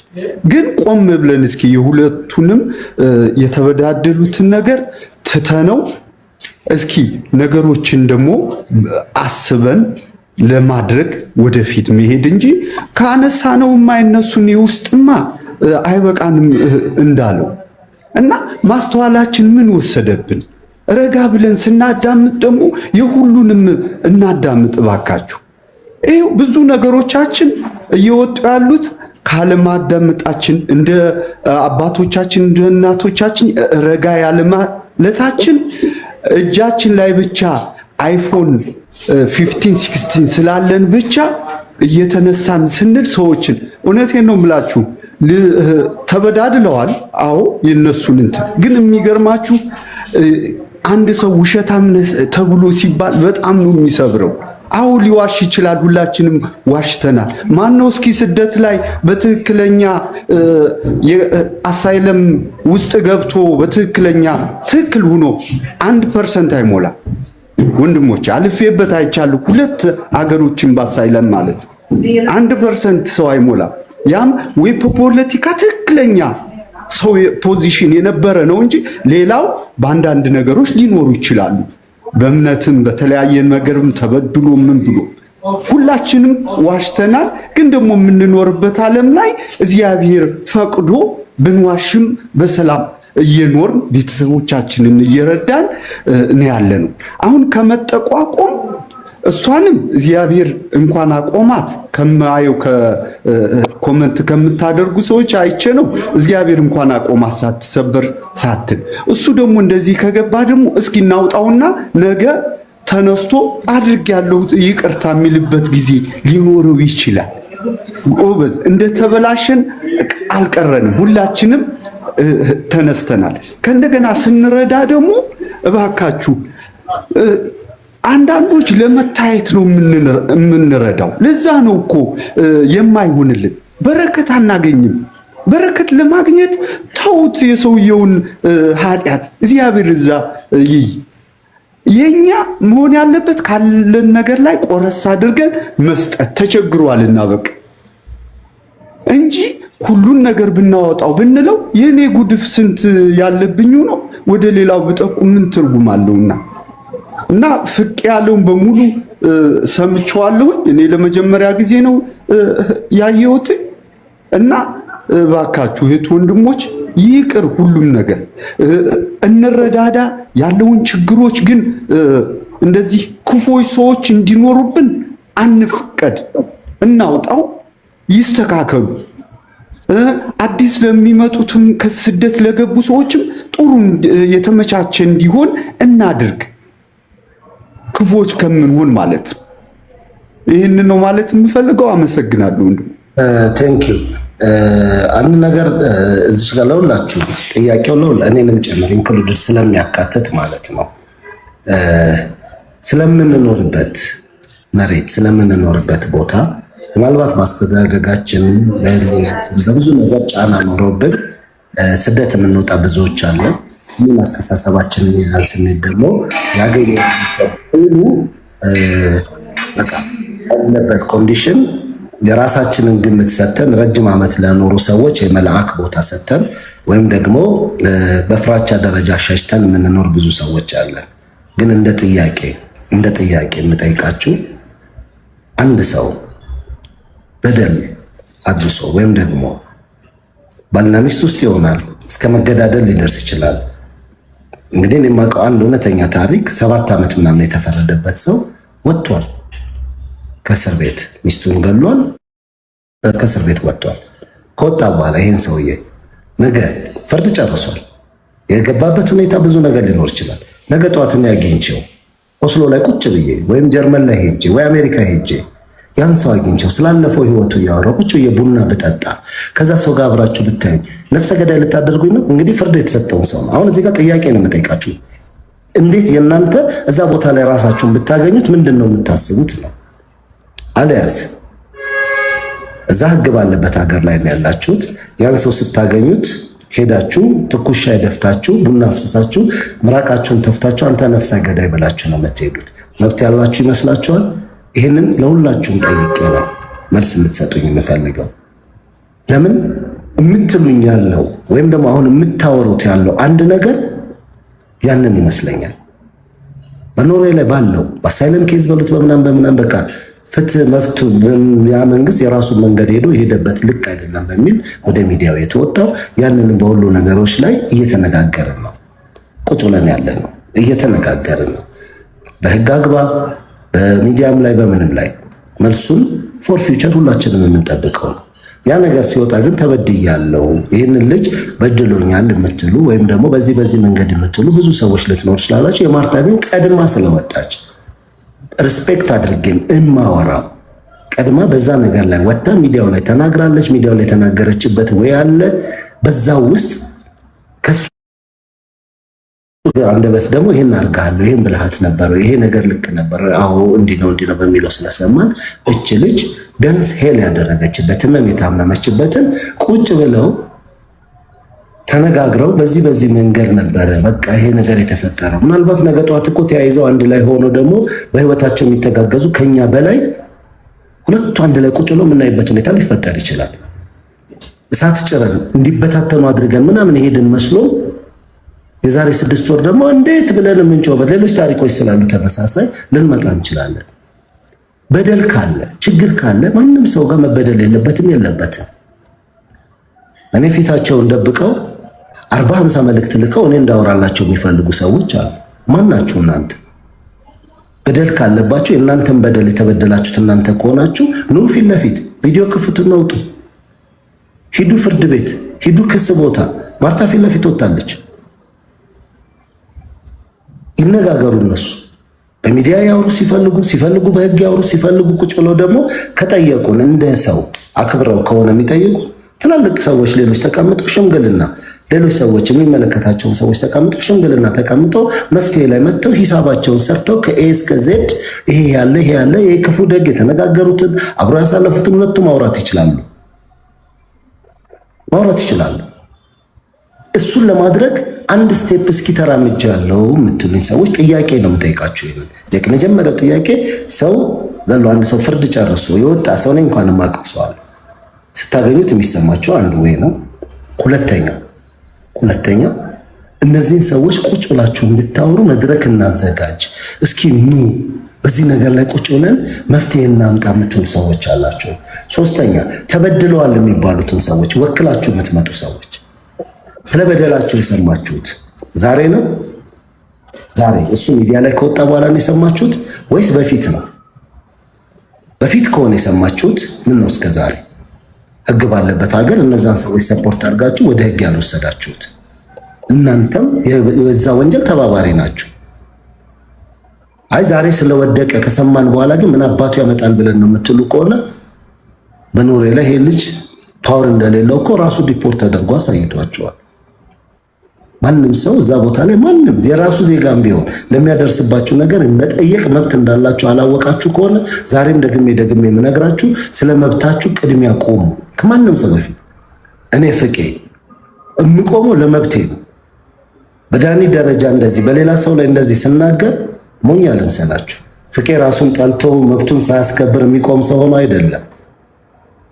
መብቴን በየትኛውና በምን አይነት መንገድ ማስጠበቅ እንዳለብኝ አውቃለሁ። በየትኛውም ደረጃ ደግሞ መሄድ እንዳለብኝ ይገባኛል።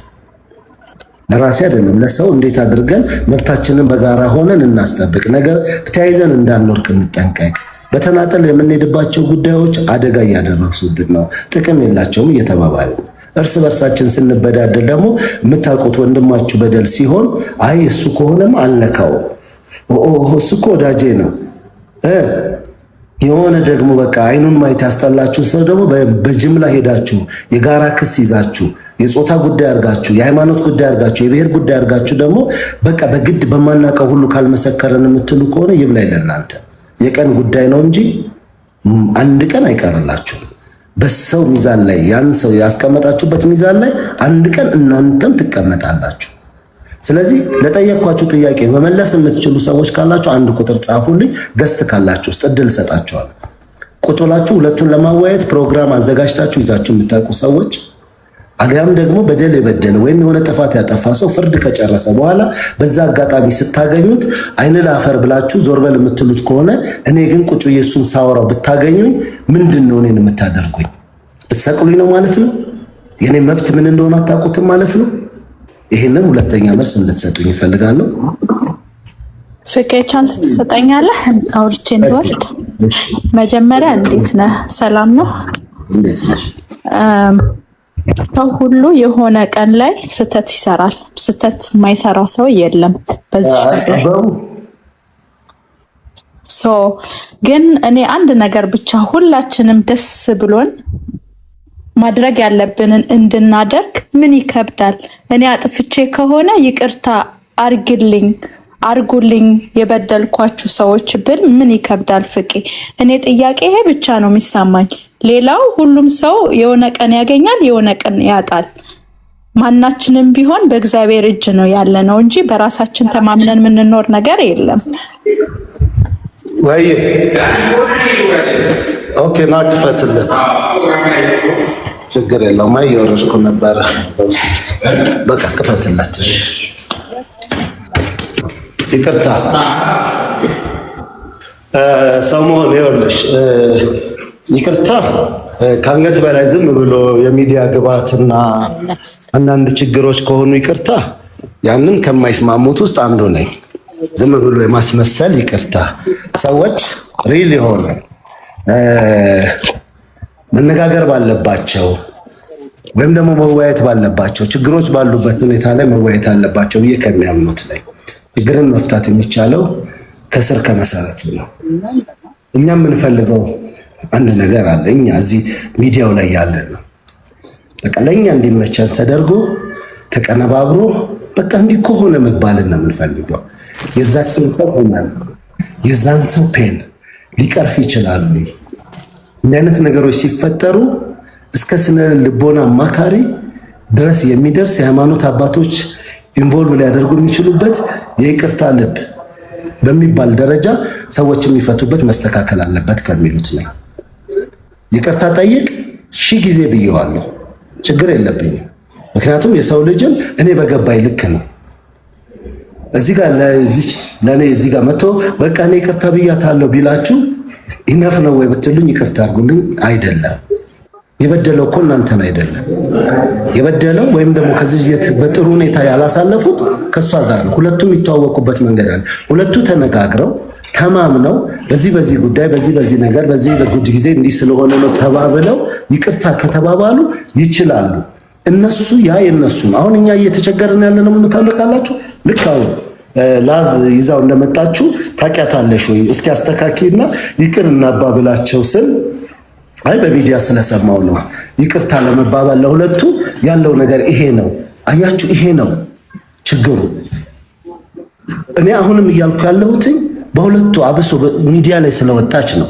ሌሎች አሉ ከተባለ ቤተሰብ ካለ ጓደኞች ካሉ አብሮ ያሳለፉ ሰዎች ካሉ እኔ ይሄ ሰው አንዳንዴ እኔ የእውነቴን ነው ጥያቄ ነው እንዴ ምን አይነት ፓወር ነበረው? እኔ ሳቀው ባስ ሲነዳ ነው የማውቀው። ምን ነበረ ፓወሩ? በዚህ ደረጃ 1000 ሰዎችን ከሌጋ በሚባል ደረጃ አይምሮ ላይ ሲመጣ እንዴት የሁሉ ሰው ከዚህ ውስጥ አንድ ሰው ደፍሮ ጀግና ሆኖ ፖሊስ ጣቢያ ሄዶ ወይም ደግሞ የሆነ ቦታ ላይ ደርሶ መጠየቅ አልቻለም? ለምንድን ነው ያልተጠየቀው? ነው ፍትህ የሌለበት ሀገር ነው? ለጥያቄ እኮ ያስነሳል። እኔ ይቅርታ የምትሉት ነገር ቁጭ ብሎ ተወያይተው በህግ የሚጠያየቁበት ነገር ካለ ይጠያየቁ ነው የምላቸው። አሁንም በዛ ደረጃ አይደለሁኝም። ቅድም ላቭ እንዳለችው ቆይ ይነሳ። ኦኬ ያ ከሆነ ደወይ እኔ ስራዬን ሰርቼ ጨርሳለሁ። ይሄ ልጅ የህግ አግባብ እየሄደ ነው። ነገ ከነገ ወዲያ ነገሮች ተስተካክለው የራሱ ቤት ይኖረዋል፣ የራሱ ነገር ይኖረዋል። ቀጣይ ባለው ነገር ላይ ሚዲያው ላይ እሱ መብቱ ስለሆነ እኛ የምንጠቀመው ቲክቶክ አሁን የዓመት ኢንተርኔት ይኖረዋል፣ የራሱ ስልክ በአግባቡ የሚገባበት ይኖረዋል። ላይቭ ላይ ይገባና ስለራሱ በደል ስለራሱ ችግር ግሩፖች ይዞ ይቀመጣል፣ ያወራል። እሷ የራሷን ግሩፖች ይዛ ደግሞ ሌላ ታወራለች። ሌሎቹ ደግሞ ይመጡና ሌላ ያወራሉ። ማንም አይከለክለው። ይሄንን በሚቻል ሁኔታ በማንኛውም ነገር ላይ ማድረግ ይቻላል። እኔ እኮ ፖሊስ እኮ የአበሻ እግር ሰብሮ በአደባባይ ላይ እኮ ባነር ሰርቼ ፖሊሶች የሰሩት ግፍ በደል ተብሎ እኮ ለጥፌ አስቀምጬ ፎቶን ያነሳሁት እኔ ነኝ። የሚቻልበት ሀገር እኮ ነው። ፖሊሶች የሰሩትን ለሀገራቸው ሕዝብ በሚታይ ሁኔታ ዱመሽርከ ላይ በነበረ ድንኳን ላይ ለጥፌ እኮ ተቀምጫለሁ። የማይቻል ነገር ነው እንዴ? ፖሊስ ጣቢያ ጽዳት ሰራተኛ አይደለም። ለምን ሲፈልግ ፖሊስ ኃላፊው አይሆንም? የፖሊስ ዋና አዛዥ እኮ ተይዞበት እኮ ፍርድ የሚሰጥባት ሀገር ነች። በጠቅላይ ሚኒስትር ደረጃ እኮ ፍርድ ይሰጣል። አንዴ በእግዚአብሔር እንዴ ለምን አንተ ለመልካም ነገር መጣ አጀንዳ ይሆናል? ይሄ ልጅ እንደ ኃጢአት ያለበት ወግሮ ይግደለው። በቃ ተዋቸው። ሐሜተኛ በሙሉ አንተ ጋር መጥቶ የሚለፈልፈው ስለ ዳዎች አውራ። በቃ ተዋቸው እነሱን። እንዴ እዚህ አንተ ጋር የሚወሩት በሙሉ ሐሜት ነው እንዴ? ስለዚህ ልጅ አላቸው በኢየሱስ ስም በቃ ስለ አሁን አንተ ስለ በዓል ስለ ዳዎችን ስለ መጸወት ነው ትላንት ስትናገር የነበረው። ይሄ ልጅ ጉዳዩን ይዛል። አንተ ጨርስ በቃ። እንዴ ኃጢአት ያለበት ሰው ንጹህ ነኝ ያለ ግን መጥቶ ይግደለው ከቻለ። እንዴ ለምን በዚህ ልጅ አይምሮ ይበጠበጣል? ከስር የሚጽፉት ሐሜት፣ እዚህ የሚናገሩት ሐሜት። በቃ ይቅርታ የኔ መቤት፣ እኛ ሐሜት አላወራንም። ፍቄን ከድሮ እናውቃለን። ማገዝ ያለብንን እናግዛለን። ጥያቄ ሲኖርብን ደግሞ ሁሌም ነው መተን ምን ጠይቀው። አሁንም እየጠየቅነው ነው። እኛ ምንድነው ማድረግ ያለብን? ከሴትዮዋ ጋር ደግሞ አብሮ ፍቄ አስማምቷቸው አንድ ላይ ይዞልን ቢመጣ ደስ ይለናል። እኔ ፍቃደኛ ነኝ።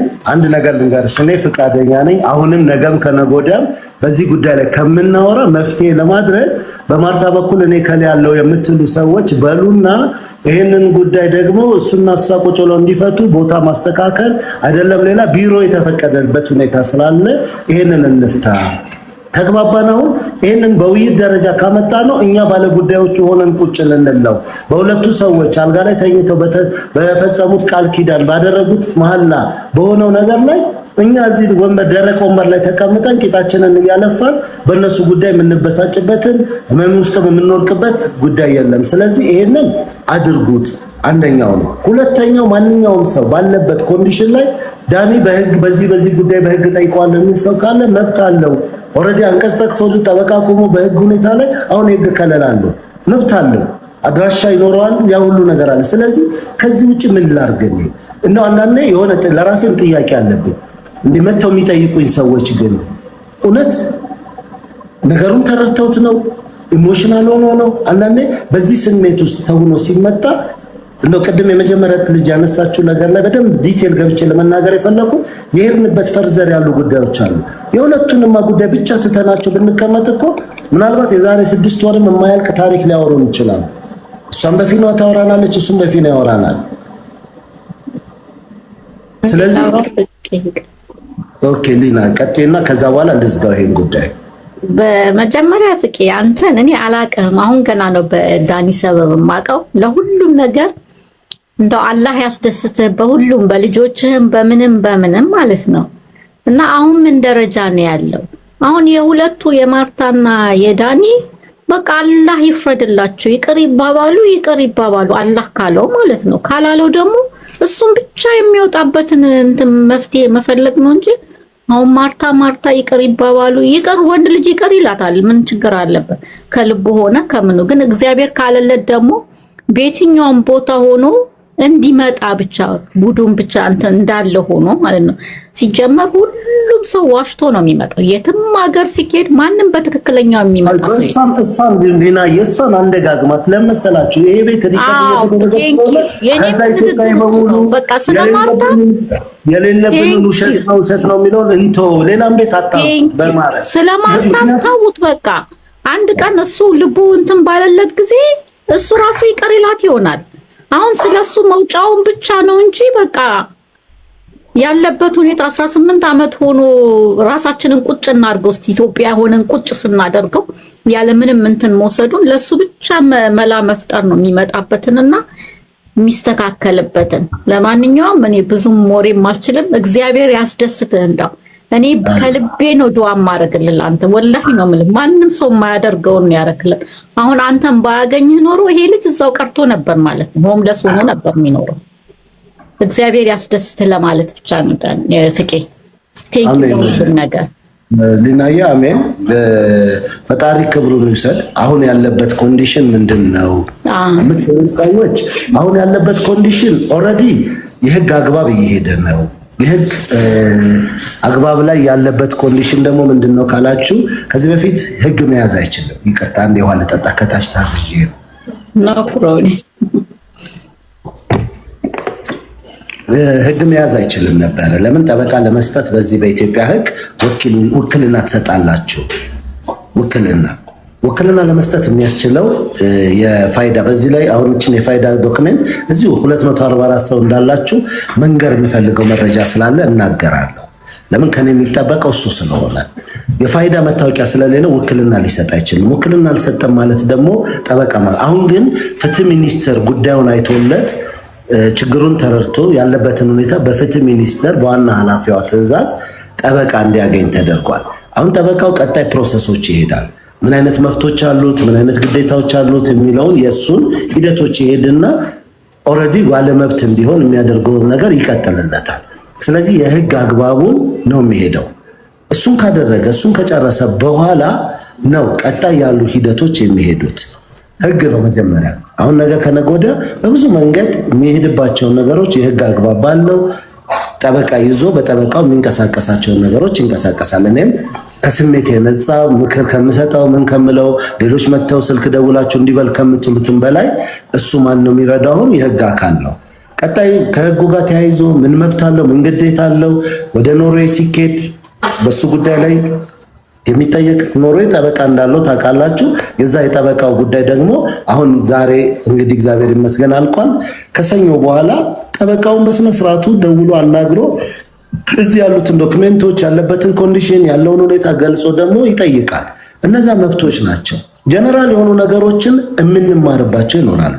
ለምሳሌ አንድ ሰው 18 ዓመት እስካት ከፍሎ ጡረታ ከፍሎ ከአንድ ሀገር ላይ ፒክ ተደርጎ ተነስቶ ሲጣል መብት ነው ወይ የሚለው እንደ ፍቄ ከምጠይቀው ከምከራከርበት አንዱ ነው። ለዳኒ ብዬ አይደለም ያንን የማደርገው፣ ነገ ለራሴ ነው። ነገ የኔ መብትን በዚህ ሁኔታ ላይ መሆን ስለሌለበት በዚህ ሁኔታ ላይ መደረግ ስለሌለበት ምክንያቱም የሰው ልጅ ለምን አባረራችሁ ላንላቸው እንችላለን ግን ጡረታ የከፈለው መብቱ ስለሆነ ወንጀለኛ እንኳን ቢሆን ከእስር ቤት ከወጣ በኋላ የጡረታ መብቱን የማስከበር መብት ስላለው በገንዘብ ደረጃ ያንን በአንድ ያውጥታችሁ ስጡኝ ማለት ስለሚችል ከሀገር ስለወጣ እነዚህ ነገሮች እንደ ማህበረሰብ ሆነን ልንጠይቃቸው ከሚገቡ አንዱ ናቸው ነገ ከነገ ወዲያ እነዚህ ኢትዮጵያኖች ስትሮንግ ናቸው ሊያውጡትን ብንጥላቸው እንዲህ አይነት ኪሳራ ያደርሱብናል ስለዚህ እዚሁ በህግም ቢሆን ቀተን ማድረግ ያለብንን አድርገን ይህንን ነው አንደኛው ነው ሁለተኛው ሰው ምን ያክል ጊዜ በዚህ ሁኔታ ላይ መብቱን ማስከበር ይችላል ሁለተኛው ጥያቄ ነው ሶስተኛው ደግሞ ይሄ ልጅ እግዚአብሔር ፈቅዶለት ነገሮች ተስተካክለው ወደዛም ሀገር የሚመጣ ከሆነ ተበድለናል የምትሉት ሰዎች እኮ ማስረጃና መረጃ ካላችሁ ኖርዌይ ላይ 24 ሰዓት ፖሊስ ጣቢያው ክፍት ነው ያን ያልከሰሳችሁት ፖሊስ ጣቢያ ጽዳት ይሰራ ስለነበር ነው አይደል ከታች እየጻፋችሁ የምትሉ ዛሬ ያለው እኮ ኢትዮጵያ ነው አይደለም ኢትዮጵያ ነው አይደለም ስለዚህ እዛ ቦታ የለም ፖሊስ ጣቢያውን በሪዞታል ነው እንደመጣው የፖሊስ ጣቢያው ሁኔታ የለም እንዴ ነው ሚዲያ ነው ፍትህ የሚሰጣችሁ ምንድነው ሚዲያ የሚያደርግላችሁ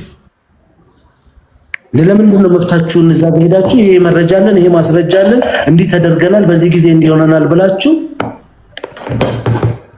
ማትሄዱት ምክንያቱ ምንድነው ያኔ ፖሊስ ጣቢያ ስለሰራ ብላችሁ ካላችሁ ማለት ነው ዛሬ መብታችሁ ባለበት ሁኔታ ላይ ለምንድነው ያልሄዳችሁት ለምንድነው ሄዳችሁ ማትጠይቁት ወይስ ሚዲያው ላይ ግዴታ በቃ በሆነ ነገር ላይ ለምን በጣም ብዙዎቻችሁ ማታቁት ሰዎች ሁሉ ናችሁ ማታቁት ደውላችሁ ለኔ የምትሉኝ ከዛ በኋላ እኮ እንዲያል መሰለንም ፍቄኔ እኮ ሲያወሩ ሰምቼ ነው ያረታው ፍርድም አንዳንዴ ይዛባና ወደ ራሳችሁ ይመጣል እኔ ያለቀሰ ደግ አደረገ እንኳን ሆነብ ያለው ሰው ከስዊድን ደውሎ በአጋጣሚ ስልኩን ይዤው ነበርና ይሄንን ቃል ነው ለኔ በጣም ይቅርታ አድርግልኝ እኔ ሳላቅ ነው የጻፍኩት ኮሜንት ነው የጻፍኩት አለ አረ እኔ ዳኒ አይደለሁም እሱ ቆይ ስልኩን ተሰጠዋለሁ አሁን ያለበት እንደዚህ ነው ብዬ አልኩትኝ ስልኩን ሰጣሁት ከዛ እንደገና ይቅርታ ጠይቆ ሳንቲም ሙሉ ልኮለት ነው አትቸኩሉ አንዳንዴ ለምን ጽፈው ኮሜንት ስለሆነ ምንም አይመጣብንም አይምሰላችሁ ፍርድ እየሰጣችሁ ነው እየጠቆማችሁ ነው መረጃና ማስረጃ አላችሁ ወይ በየስጠይቃችሁ ከሌላችሁ በሚዲያ ሰምታችሁ ብቻ እንደዚህ የምትሆኑ ከሆነ ለነገ ጧት ሚዲያ ላይ ስንት እኮ ውሸቶች እያየን እኮ ነው በጣም በብዙ ደረጃ በምን ሁኔታ ነው ያንን የምናደርገው አጠገባችን ያሉ ሰዎች ኮን ደግሞ መንገዱ ያ ነው መፍትሄው እኔ አጠገቤ ነው ያለው አይደለ ለምን እንጠቁማለሁ ወይ ተውት ነው አይደለም ነው አይደለም ያ ነው ሌላ ከታች የምትጽፈው የሆነ ምናምን ሂሳብ እንተሳሰብ የምትለኝ ችግር የለውም ሂሳብ ለመተሳሰብ ዳኒ እዚህ አጠገቤ ያለ ባለ መብት ነው 10 ሳንቲም ቢጎልበት መብቱን ያውቃልና ይጠይቃል ስለዚህ እዚህ ጋር አለ ችግር የለብኝም የሰጡትን ሰዎች እነማን ይሄንን በተመለከተ እናቁመውና ይሄንን በቃ በተቻለ አቅም አንዳንዴ ሚዛናዊ ነው አንድ የሆነ ግሩፕ የተደረገልን መልካም ስለሆነ ዳኒ መልአክ ነው ክፉ አይሰራም አንበል ሰው ነው አብረነው አልኖርንም የሆነ ጊዜ አይተነው እዚህ አሁን ቤት ውስጥ ቁጭ ብዬ ነበር ውጭ ነበር አይደል እስኪ መጣ ድረስ ምን አድርጎ እንደመጣ አላውቅም እንደዛ ነው ብዬ መመስከር አልችልም የሆነ ሰው መጥቶ ሲለኝ አይ እሱ ፍጹም ነው ቅዱስ ነው እኔ ጋር ስላለ በፍጹም አትናገሩብኝ ከሚሉት አይደለም ለራሳችን ሁላችንን እንኳን እናቀም በደቂቃ ውስጥ ምን አድርገን እንደመጣ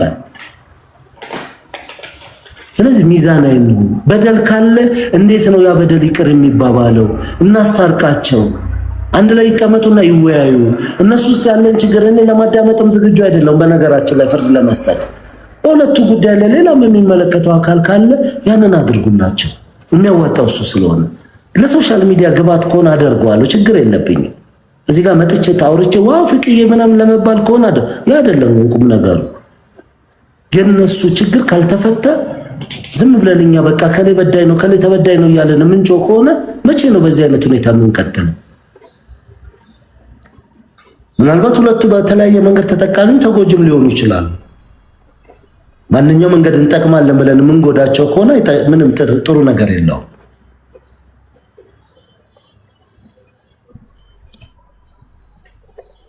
ዩርማማ ለምንድን ነው የሚያወራው? ምንድን ነው ምክንያቱ የሚያወራው? በዚህ ጉዳይ ላይ እዚህ ሚዲያ ላይ እንዲያወራ ነው የፈለግሽው?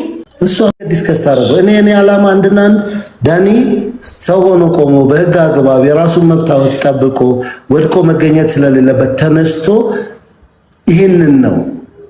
ከዛ ውጭ ያለውን ነገር በፈለጋችሁት መንገድ ሲፈልግ ነገር ከነገ ወዲያ ማንም ዳኒ ወጥቶ የፈለገውን ነገር ቢያደርግ አምኖት ተጠያቂ አይደለም። መብቱ ስለሆነ 18 ልጄንም እንኳን መቆጣጠር አልችልም ከ18 ዓመት በኋላ መብቱ ነው። እንደ ሰው መመክረው ነገር ሊኖር ይችላል። እባክህን ተጠንቀቅ፣ ነገ ድጋሚ ይሄንን እንዳታደርግ ነው። ከዛ ውጭ ግን ባለበት ኮንዲሽን ላይ ዳኒን እዚህ ጋር ፕሮግራም አድርጌ ያላመጣሁበት ምክንያት ስላለኝ ነው። የኔ ቲክቶክ ማሟሟቂያ እንዲሆን ስለማልፈልግ ነው። እኔ ራሴ ጉዳይ አለኝ፣ በራሱ ጊዜ ይገባል። እዚህ ጋር ቁጭ ብዬ እንዲበል እንዲያትበል እያልኩት እንደማያወራ ማወቅ ስለምፈልግ ነገ ከነገ ወዲያ ራሱን ቤቱን ሲይዝ ያኔ በቤቱ ገብታችሁ ቲክቶክ አሁን አውቆታል ይጠቀማል እንዴ። ሲመጣው ሲከፋውም ደስ ሲለውም አብሯችሁ ይሆናል።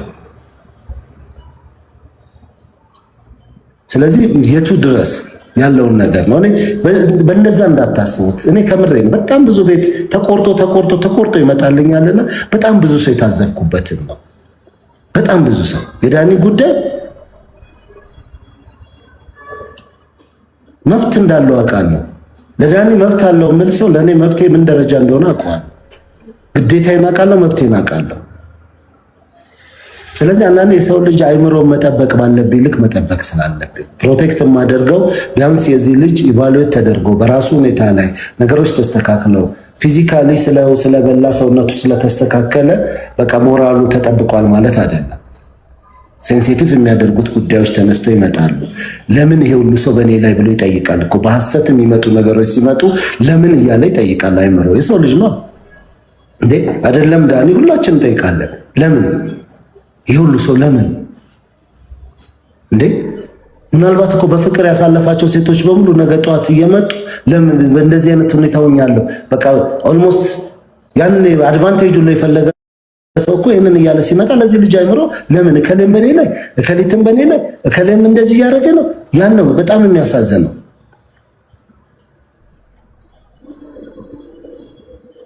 ስለዚህ ፕሊስ እንደው በዚህ ደረጃ ራሱን አንዳንድ ጊዜ አም ሶሪ እኔ እግዚአብሔርን የምለው እንደው ክፉ ቀን አታምጣብኝ። ከመጣም ደግሞ ህይወቴን የሚወስድ ይሁን በቃ ቆሜ የሚሆን አይሆን በቃ ከዛ ከሞትኩኝ ችግር የለውም። ሬሳ አይወቀስም። ደግነቱ ኢትዮጵያ ላይ አትወቅሱኝ። ሬሳ ማክበር የለመድን ስለሆነ የሰው ልጅ ሲሞት ነው የምናከብረው፣ ቆሞ ማክበር ስለማንችል ለኔ የገባሁበት ጉዳይ አይደለም። ቁም ነገር ሲኖር አንዳችሁም የላችሁም። አንዳችሁ እስኪ በጣም የተቸገሩ ሰዎች በዓልን እባካችሁ የሚሉ ሰዎች አሉ። ጤፍ ዘይት የሚፈልጉ ኑ እስኪ ያግዙ። አንዳችሁ አትኖሩ። ዳኒ በቸገረው ሰዓት እባካችሁ ራበኝ ብሎ ቢመጣ ምንም አይነት ነገር ባይኖር ይሄ እኮ እንዲህ ነበር እያልን እንደምንዘለው። አሁንም ባለፈው እስኪ የገና ስጦታ ስጡት እንኳን ባልኩበት ጊዜ ኖበዲ 10 ምናምን ሰዎች ቆመዋል። በሙሉ ስለሱ በቃ የሚከራከሩት ወገባቸውን ይዘው ዳኒ እኮ መልካም ሰው ነው የሚሉትን የሉም፣ መጥፎ ሰው ነው ወናን የሚሉትን ማርታን እርዳት ነው እንጂ እስኪ ማርታን እኛ ረዳናት ሰብስበን እንዲያደረግንላት የሚል አርጉላት። ለተቸገራ ከሆነ በደንብ ሊደረግላት ይገባል። የፉክክር እናድርገው።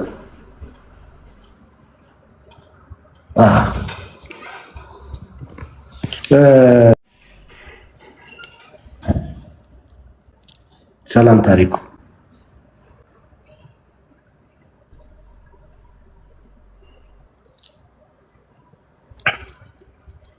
ኑሪ ሰላም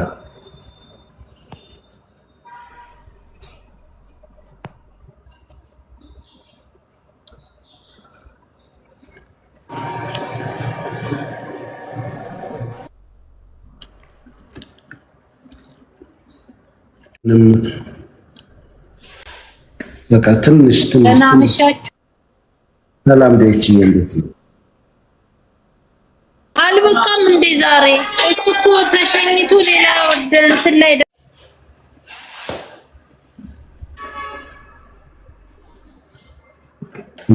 ትንሽ እንደሆነት ከአም ሶሪ ለማንኛውም ላቭ ይቅርታ፣ ያው ጠቅላላ የብዙ ሰው ስሜት ስለሆነ ነው። እሺ ባይዞይ ዛሬ ነው አንተ ቤት የገባሁት። አንተንም ማቀህን የመቼ መሰለ የሆነች ልጅ የወሎ ልጅ እንደዚህ ምንድነው ለብሼ ነው የምትድረኝ ፍቄ ብር አሰባስበህ እንድትታከም ምናምን ስሟን ረስቻለሁ። ጀንበሬ ትባላለች። ያኔ ነው እኔ አንተን አዳምጣለሁ፣ ግን ሶሻል ሚዲያ ብዙ ተከታታይ አይደለሁም፣ ብዙም አልገባም። ግን ያው ከዛን ጊዜ ጀምሮ በዚህ በእርዳታ ነገሮች ላይ ስትሳተፋ ያለው ልብህም ጥሩ ነው። ጥሩም ትከሻለህ ደግሞ ገብቶሃል። እዚህ ሶሻል ሚዲያ ላይ ጥሩ ትከሻ ያስፈልጋል፣ ሁሉንም መቀበል የሚችል ማለት ነው። ስለዚህ እኔ ምንም ብትል አልፈርድብህም። ለምን ሰው የተሰማውን ስሜት ነው እዚህ መጥቶ የሚገልጸው። አንተ ደግሞ የሁሉንም ስለሆነ የምትቀበለው አሁን እኔ ራሴን ብቻ ነው። አንተ ግን የሁሉንም እዚህ ላይ ያለው የ250 ምናምን ሰው ሐሳብ ነው የምሰማውና ያ ስለሚሆን ነው እኛም ስሜታችንን የተናገርነው። አንተም ስሜትን ስትናገር ደስ ብሎኝ ነው የማዳምጥህ። አይ መፍትሄ ውስጥ እንምጣ ነው። ያው ምን አለ መሰላችሁ ሁሉ ጊዜ ችግሩን እናወራና ሶሉሽን እንዲኖረው አይፈለግም። አንድ ወር እንዲወራ ይፈልጋል። አሁን ዳኒ አንድ ሰው አጠገቡ ቢሆን በቃ ያም ለዳኒን አምጣው ይቅረብና እንዲንጠይቀው ጠይቃችሁት መፍትሄው ምንድነው ነው? ፍርድ ቤት ናችሁ? የህግ አግባብ አላችሁ? ከአንደበቱ ስህተት ነው የሚፈለገው? ኢንተርቪዎች እንኳን ሲደጋገሙ የሚያመጡት ጥያቄዎች አሉ፣ የሚያስነሱት አቧራዎች አሉ። አዎ የህግ አግባብ ካለ እንሂድ ኑ። እኔ አሁን ቁጭ ብያለሁ አይደለ?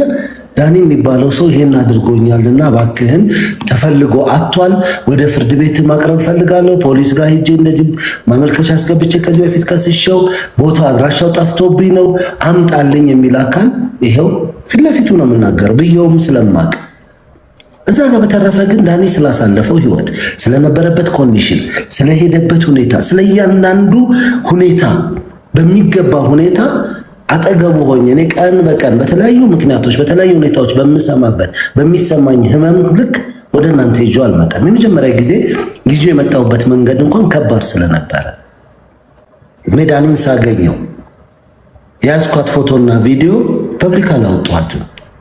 ለራሱን ከባድ ስለነበረች ችግሮችንም እንፍታ ቀላል ነው። በመወያየት ውስጥ ችግር የሀገር ችግር ተፈቶ የለ እንኳን የሁለት አብረው አንድ አልጋ ላይ የተኙ ሰዎች በሀገር ደረጃ እኮ ችግር የሚፈታው እኮ ስንት ሰው ከሞተ ጦርነት ከተደረገ በኋላ ብዙ ነገሮች አሉ። ችግር የለውም እንዴ እየበላ አታውራ የሚል ህግ የለም። እየተራብክ አታውራ ነው። እኔ እየበላው እየጠገብኩ ነው ማውራ። እኔ ጌታ ይቅርታ አድርግልኝ።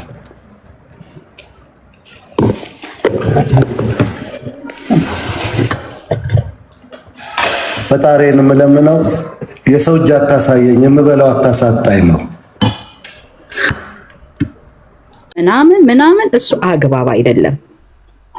ልክ ነህ። ህብረት ማድረግ ወዳጅ ማድረግ ልክ ነህ። እንደ ክርስቲያንም እንደ እስላምም እንደ ማንኛውም እምነት ተከታይ መልካምን ነገር ማድረግ ይጠበቅብናል። ክፉን ነገር መጸየፍ ይጠበቅብናል። አሁን አንተ እየሰራ ያለኸው ስራ ከዚህ ሰው ጎን መቆምህ እጅግ መልካም እግዚአብሔር የሚፈልግልህ እግዚአብሔር ካንተ የሚጠብቀው ጉዳይ ስለሆነ ቀጥል። እግዚአብሔር አቅም ይሁንህ፣ ጉልበት ይሁንህ። የወደቀን ማንሳት ነው እንጂ የወደቀ ዛፍ መሳር ይበዛበታል። አሁን እንዳልከው ነው ሁሉ ነገር የሚፈልገው ሰው ሲቆም ይፈልገው፣ ሲስተካከል ይፈልገው። አሁን ግን እሱን ማቆም፣ አሁን ግን የምንሰማም የምናደምጥም ሁላችንም ግን ፍርድን አቁመን ለመልካም ነገር መነሳት። ማርታን በተመለከተ ደግሞ መጀመሪያ ጀምሮ እንትኗ የተለቀቀ ጊዜ አይቼዋለሁ። በተለቀቀ ጊዜ ደግሞ በጣም ብዙ ሰው እንደረዳት አሁን በድጋሚ በመጣችሁ ተናግራለች። የኢትዮጵያ ሕዝብ ኤርትራ ሕዝብ ረድቶኛል ብላለች። እሷ ከተረዳች እሷ ከተጎበኘች ይሄ ሰው ቢጎበኝ ምን አለበት? ምን አለበት? ንጹህ ልብ ቢኖረን፣ ምን አለበት? የፍቅር ልብ ቢኖረን። ሰው ስንባል በአጠቃላይ እንደ ሰውነታችን ንጹህ ልብ ያስፈልገናል። ስለዚህ አንተ የምታረገው ነገር ማንም ሰው የማያደርገውን ነው። እግዚአብሔር ጸጋን ያበዛልህ፣ ጸጋ ይብዛልህ። አሁንም ደግሞ እንደ አስቴር ዘንጉ ይዘርጋልህ። በማንኛውም በምትቆምበት ቅድም እህቴ አንድ ነገር ብላለች። ያቺ ልጅ ትድረኛለህ ያለችን ልጅ እሷን ያቀረብክ ጊዜ ገብቼ ሰምቻለሁ፣ አይቻለሁ፣ የሄድክበትንም ጥግ አይቼዋለሁ። እናት እንኳን እንደዚህ ናት። ለልጇ ማትራራበት ዘመን እንዳለ መጽሐፍ ቅዱስ ይናገራል። እንኳን ከሌ ተብሎ የሚጠቆምበት እናት ለልጇ የማትራራበት ዘመን እንደሚመጣ ይናገራል። ያለንበት ዘመን ምንድነው ብለን እንደ መንፈሳዊ ሰው መጽሐፍ ቅዱስ እንደሚያውቅ ሰው የሰው ልጅ ሁሉ እንዲነሳ ከጎንህ እንዲቆም፣ ይሄ ሰው ይቁም፣ በቃ አቁመው፣ ከእግዚአብሔር ጋራ ይቁም።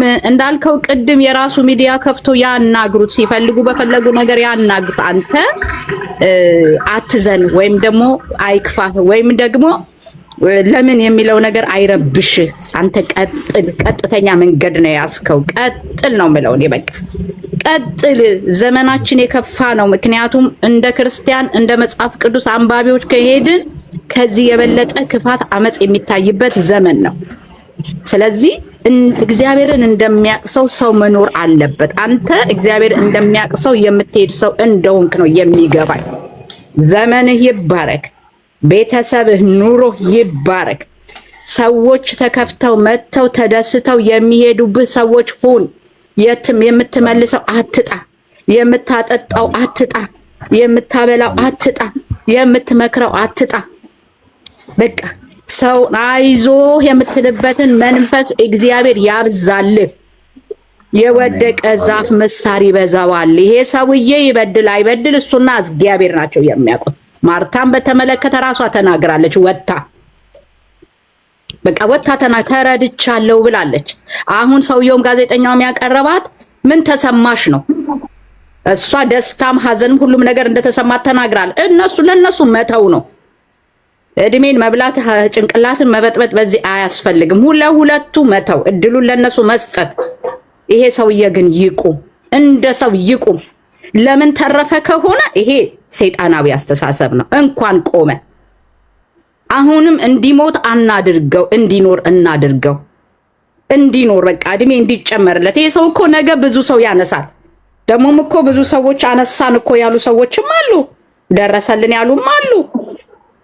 ስለዚህ አሁንም የሚነሳላቸው የሚደርስላቸው ቢያንስ ደግሞ ልጆች አሉት። እስቲ ልጆቹን እንኳን አስቡ። በቃ ልጆቹ እኮ ምንም አያውቁም። እሱ ልጆች ተፈጥረዋል፣ ግን አባት ይኑራቸው፣ አባት ይኑራቸው። ለምንድን ነው እንዳይኖራቸው አባት የምናደርገው? ልጆቹን እናስብ። ኧረ እግዚአብሔርን እንፍራ፣ እግዚአብሔርን እንፍራ። እግዚአብሔር ይባርክ ወንድሜ። በቃ እግዚአብሔር ይባርክሽ፣ ተባረኪልኝ። በዚህው አንድ ማስታወቂያ ልንገራ።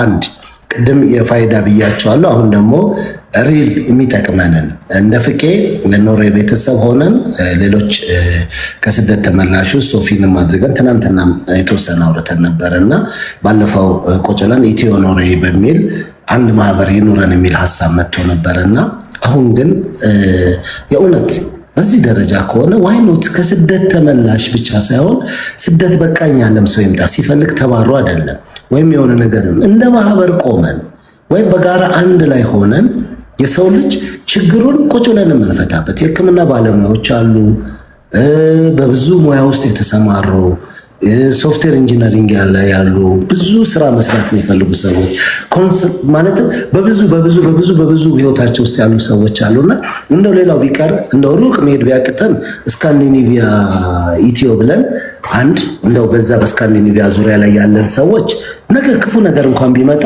ቆሞ የሚጠይቅልን ከህግ አግባብ የሚቆምልን ችግራችን ቢመጣ የሚያጣራልን በዚህ ጉዳይ ላይ ተብሎ ሲባል መንግስትን እንኳን ጫና አድርሰው ልክ አሁን ብዙ ዲፖርት ሊደረጉ የሚችሉ ሰዎች መንግስት በብዙ ፕሬሸር ውስጥ እንዳለ እናውቃለን። ካልመለሰ ብዙ ነገሮች እንደሚያቆሙበት ቪዛ እንደሚከለክሉ ፈቃደኛ ለመሆኑን እያደረጉ የሚያደርጉት ማህበር ካለ ግን ያ ማህበር ሽንጡን ገትሮ ልክ እንደ ኖርዌይ ላይ ለምሳሌ ነዋሳ አለ፣ ሌምቦ የሚባሉት አሉ፣ ሌሎች አሉ። ስደተኛን ወክለው በመንግስት ድጋፍ እንኳን እየተደረገላቸው መንግስትን ግን አቁሞ እስከ ፍርድ ቤት የሚያደርሱ ማህበራቶች አሉ። ዋይኖት እኛ ማህበርን ማነው ነው በግለሰብ ጉዳይ ታስረን ሁል ጊዜ መፍትሄ የሌለው ነገር ላይ የምንጮኸው? ነገ ጠዋት ፍቄ የሚባል አንድ ሰው ቢመጣ አንድ ስደት ቆይቶ የመጣ ሰው ህጋዊ መብቶቹን በውጭ ሀገር ሊሆን ይችላል ለምሳሌ እስከተመላሽ ይሆናል፣ ግብሩ ይሆናል፣ የሆነ ነገር ይሆናል፣ ተከራክሮ የሚመለስበት አንደኛው ነው። ሁለተኛው ኢትዮጵያ ላይ ሲመጣ እውቀት ላይ ኖሮ ይችላል። አንድ ቢዝነስ አይዲያ ሊሆን ይችላል። እኔ ሰሞኑን በጣም በብዙ መንገድ እንደ ድርጅት የአማካሪ ድርጅት ምናምን በሚባለው ደረጃ ለሰዎች ነግሬያለሁ። ፕሮጀክት አድርጉና ጀምሩት ብዬ የሚሰሩት ሰዎች ሊኖሩ ይችላሉ። እኛ ግን እንደ ማህበር ተቋቁመን እንኳን ነገ ጠዋት ሰው ሲመጣ ከስደት ተመላሽ ድንገት እኮ መታችሁ ስትመጡ እዚህ የውርስ ክርክር ይሆናል ወይ ኤርፖርት ላይ ገንዘባችሁ ጠፍቶ ሊሆን ይችላል፣ የሆነ ነገር አጋጥሟችሁ ሊሆን ይችላል። ከተቋቋምን እኛ የምንለው ነገር ካለ ዋይ ኖት ማረፊያ ሊኖረን ይችላል እኮ። ለአንድ ሳምንት ምናልባት ክፍለ ሀገር የሚሄዱ ሰዎች ክፍለ ሀገር ሊሄዱ ሲሉ ድንገት የሆነ ነገር አጋጥሟቸው የሚቀመጡበት። አውሮፓ ስለመጣ አረብ ሀገር ሰዎች ስለመጡ ያ ነገር አለ። አውሮፓ ስለመጣ ያ ችግር አይገጥመውም ነው ብለን የምናስበው? አያችሁ፣ ይሄንን በተመለከተ መቋቋም መቻል አለብን። ይሄ በዘር በሃይማኖት በፖለቲካ በጾታ በምናምን በቃ እንዲሆነ ብለን የምንለውን ከአይምሯችን አውጥተን በእውቀት የተመሰረቱ ሰዎች እውቀት ያላቸው የህግ ባለሙያ ሲባል ህግን ተንትነው የሚያውቁ አንድ ሰው መጥቶ ችግር ቢያጋጥመው በቢጫ ካርድ ላይ በተለያየ ነገር ላይ የህግ አካላቶች እንዲያግዙት እኛ ቅጥር እስከሆኑ ድረስ ለነዛ ሰዎች ማድረግ እንችላለን። እንደነዚህ አይነት ነገሮችን እንኳን እስኪ ርቀን እናስብ። ሊሚትድ አንሁን። ሁለት ሰዎች አልጋ ላይ ባወሩት ወሬ አይምሯችን አይያዝ። እኔ ማርያምን ነው የምላቸው፣ አጠገቤ ነው ያለው። አንድ ቀን ሁለቱ ስላሳለፉ በምን አይነት ሁኔታ እንደነበሩ አንድ ቀን ጠይቄው አላውቅም። አይመለከተኝም። ያ የነሱ ጉዳይ ነው። አውቃ አልገብተላት ነበር ይሄን አድርገ ነበር በጠየቅኩት ሁኔታ ላይ የተሰማኝን ስሜት ለራሱ ነግሬዋለሁ። ይሄን ብታደርግ ነው አይምሮክ ሰላም የሚሆነው ብየዋለሁ። በሚዲያም ላይ ብየዋለሁ። በቃ ማንም ሰው አዘን ካለብህ ይቅርታ ጠይቅ። ያ የነሱ ችግር ነው። እኛ እስኪ ቢያንስ ወደ አንድ ከፍ ወዳለ ወደ ነው ትንሽ እርከናችንን ከፍ ያደረገን ዋው ለካ እነዚህ ሰዎች በዚህ ደረጃ መደራጀት ይችላሉ። ብዙ ጥያቄዎች ሊኖራቸው ይችላሉ ከቀበሌ ጀምሮ። እኔ ብዙ ሰዎች የልደት ሰርተፍኬት ሊያወጡ ፈልገው የተጠየቁትን ገንዘብ ሲያወሩ ደነግጣሉ። ለምን ውጭ ነው የሚኖሩት ስለተባለ። ማህበር ካለ የተደራጀ ካለ ግን ውክልና ያላቸው የህግ ሰዎች አሉ። ያ ሰው በሚልከው አድራሻ በሚልከው ቀበሌ ህጋዊ እነሱ ነው የምናወጣው ዶክመንት እንኳን ህጋዊነቱ ጥርጥር የሌለው ይሆናል። ፌክ አሰርተሽ ላኪ በእነሱ በኩል ካልመጣ ተቀባይነት የለውም ልትባሉ የምትችሉበት ሁኔታ እስኪኖር ድረስ ለምን ሰፋ ብለን አናስብም? ችግር መፍትሄ ነው ሁሉ የሚያመጣው። ችግርን ማውራት ችግር አንድ ቀን መፍትሄ ሆኖ አያውቅም። በችግር ውስጥ ግን የምንፈልጋቸው የነገ ሶሉሽን ናቸው። ይሄን ካልኩ በኋላ ይሄን እንደ ሐሳብ ይዤው በዚህ ነገር ላይ በጣም ሰዎች ተደራጅተንበት ተቋቁመን አንድ ላይ ሆነን ከፍ ወዳለ ነገር የምናስኬደው ከሆነ እኔ ደዋን በዚህ ሁኔታ ላይ መሄድ ይችላል። አንደኛው ነው። ሁለተኛው ስለ ፋይዳ መታወቂያ ኢትዮጵያ ውስጥ ባንክ ከፍታችሁ ወጣችሁ ሰዎች፣ ቤት አከራይታችሁ ንብረት ኖሯችሁ በተለያየ መንገድ ላይ ያላችሁ ሰዎች ፋይዳ መታወቂያ እስካላደሳችሁ ድረስ ብዙ ነገሮቻችሁ ይቋረጣሉ። በሊንክ ደረጃ ጠይቅ ያለው በሊንክ ደረጃ ቴንክ ዩ ሶሊያ እኔ ከምሬ ነው ክሬት አደርገዋለሁ። ሙሉ ለሙሉ በሐሳብ ደረጃ ሙሉ ለሙሉ ይዘን ሐሳቡን ወደ ተግባር ወደ መሬት ማውረድ ፍቃድ የሚያስጠይቀን ነገር እያንዳንዱ ነገር አድርገን ህጋዊ የሆነ ፕሮሰስ እንሄዳለን። እዚህ ውስጥ ማንም ሰው ሲመጣ ስደተኛ ነኝ ብሎ አስቡ እና ወይ ሌጋነሽ እሺ። ሁለተኛ በዚህ በፋይዳ መታወቂያ ምክንያት ባንክ ኖራችሁ ብዙ ሊቋረጥባችሁ የሚችል ቤተሰብ እየረዳችሁ ያላችሁ ሰዎች ትኖራላችሁ። በተለያየ መንገድ ላይ እየጠበቃችሁ ያላችሁ ሰዎች ልትኖሩ ትችላላችሁና ይሄንን የፋይዳ መታወቂያ በሊንኩ የትም ሀገር ያሉ ሰዎች ባላቸው ዶክመንት ፓስፖርታቸው ወይ ቢጫ ካርዳቸው በአብዛኛው እንደዚህ የባንክ እንቅስቃሴ ከቢጫ ካርድ ውጪ ቀድሞ አውጥተው የሚወጡ ሰዎች አሉና መጀመሪያ ላይ ያለባቸውን ኢትዮጵያን ይዘው እንዴት ማግኘት ይችላሉ ብዬ የባንክ አስተዳደሮችም ሰኞ የመጠየቅ ፕላን ይዣለሁና ጥያቄ ያለን የምትሉ ሰዎች ኢንቦክስ አድርጉልኝ። በዚህ ባንክ ያላችሁ ወይም ደግሞ በባንክ ላይ ከፋይዳ ውጪ ፋይዳ በፍጥነት ማምጣት የማትችሉ ሰዎች ለምን ጥያቄዎቻችሁን በሙሉ ኮሌክት አድርጌ የብዙ ሰዎች ጥያቄ መሆኑን ይዤ ነው የምገባው። ምክንያቱም የራሴን እዚህ ጋር ስላስተካከልኩኝ ወይም እኔ በፋይዳ መታወቂያ ባንኬን አስተካክዬ ስለምመጣ ይህንን ነው ጥያቄ ማነሳው። የሁላችሁንም ጉዳይ ነው ይሄኛው፣ የኔ ብቻ አይደለም፣ የማንም አይደለም። እኔ ችግሩን በትንሹ ስላየሁት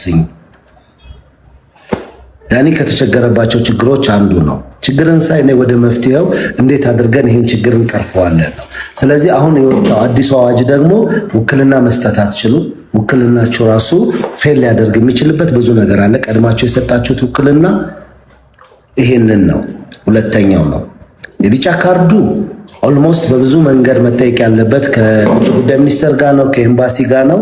የእሱን ጉዳይ ፕሮሰሱ ትንሽ ከበድ ያለ ስለሚሆን ፍቄ ከገና በኋላ አድርገው። አሁን ብዙዎቹ ከሰኞ ጀምሮ ላታገኛቸው ትችላለህ። የገና በዓልም ስለሆነ ሁለት ደግሞ በፈረንጆቹም ክሪስማስ ምክንያት ብዙ እንቅስቃሴዎች በተለያየ አገር ላይ ስለሚደረግ በዛ ምክንያት ስብሰባዎች ምን አሉና ይህንን ጉዳይ ከገና በኋላ ብታደርገው ተብዬ ሰው ጠይቄ ነበርና ተብሏል። እሱንም ደግሞ ቀጥልበታለሁ። ግን እስኪ ችግሮችን ብቻ ከምናወራ ወደ ሶሉሽኑ ወደ መፍትሄው እንምጣ።